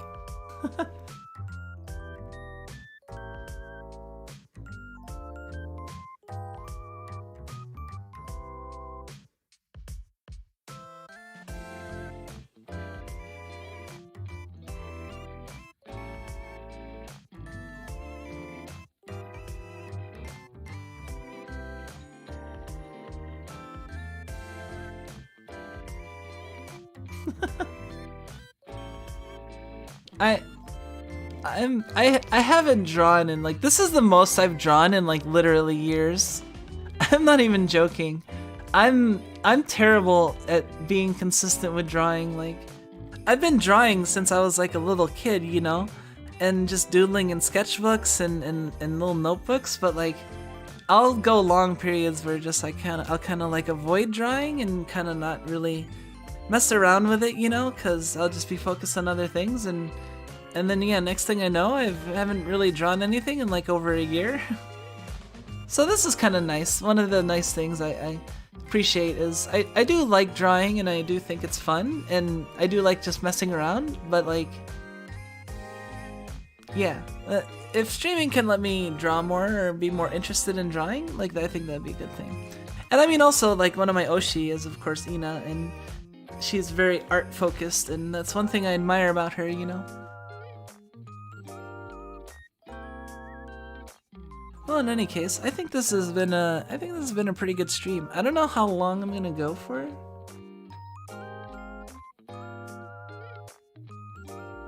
Hold on, let me.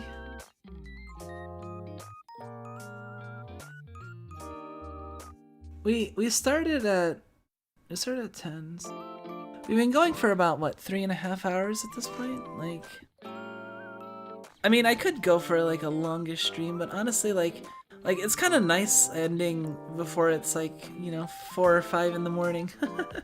Especially since, I mean, we're already gonna be doing like the New Year's stuff, so I should probably not really focus on going for as long as possible, you know. I might end in a minute then. I think this was fun. I definitely got some things I want to like share and fuck around with. And I have some ideas. Like, I totally want to do that Gen 1 and Gen 2. Like, that just sounds like a lot of fun. Like, even if Selen doesn't give me the time of day, like, that's fine. Like, I don't care. Like, I'm not doing it because of that specifically. And that's a bonus. Like, but ultimately, it's just a really fun idea, I think, to do all Gen 1 and Gen 2 in one go, in like one stream, you know, or long ass stream where you only spend 1 to 2 minutes on each Pokemon. Like, that sounds like, I feel like people might actually like come to watch that, like actually be interested, you know, that don't even like VTubers, but just be amused at this dumb fucking drawings, you know. So I don't know, maybe it'll get some people interested. So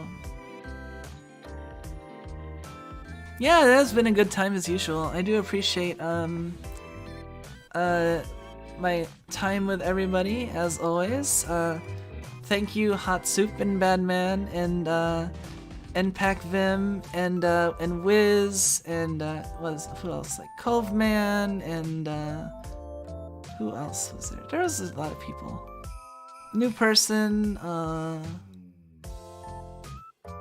don't know. I always appreciative. Thank you, everybody.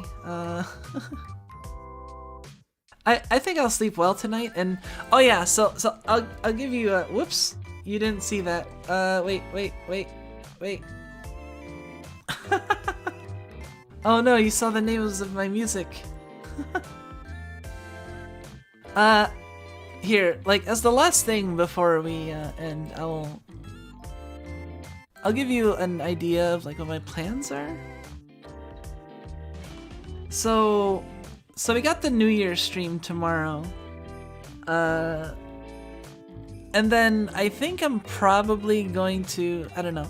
I don't know if I'll stream on like probably not on New Year's Day, cause what I'll probably do is I'll stream tomorrow, or today, later, starting at like 11 p.m. Eastern, and then ending at least 3 Eastern, because that's when Pacific time celebrates. And we might go a little bit longer if for like Hawaii as well, because I did say US time, so.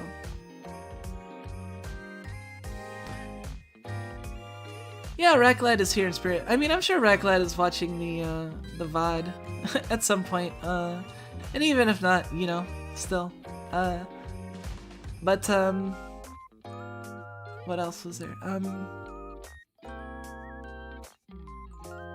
Yeah, so after New Year's, so I'm probably either not gonna stream on New Year's Day or like do one of my like late night streams. Or I might just take a break and use it as taking care of some stuff. Oh, also, I probably what's gonna happen is I'm gonna plan out a Granblue stream probably. Although I don't know when I'm gonna announce it. I'll have to figure it out. Like it might be, I might announce it the day of or so, but like, cause yeah, it depends on like what I roll and how I do, but like.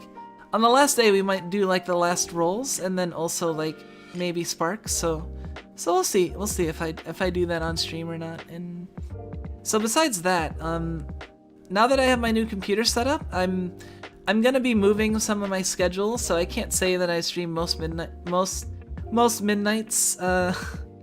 Unfortunately, I'd have to say, like, the likelihood of what's happening is that I'll probably move my late night stream earlier when I can, like how it was today, like at 10 o'clock, as opposed to midnight. And then I'll probably in addition, like, have some day streams, like streaming starting at like 1 p.m.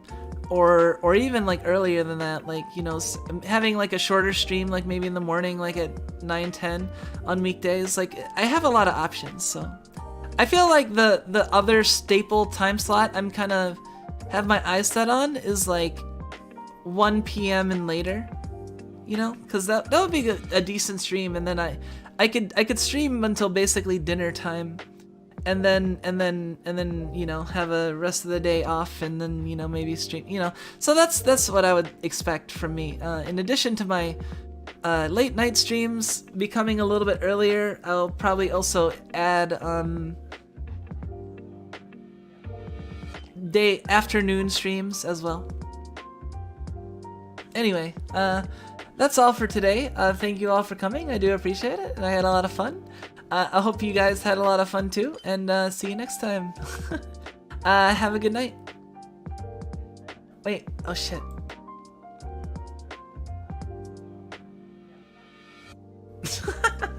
Alright, good night everybody. Take care.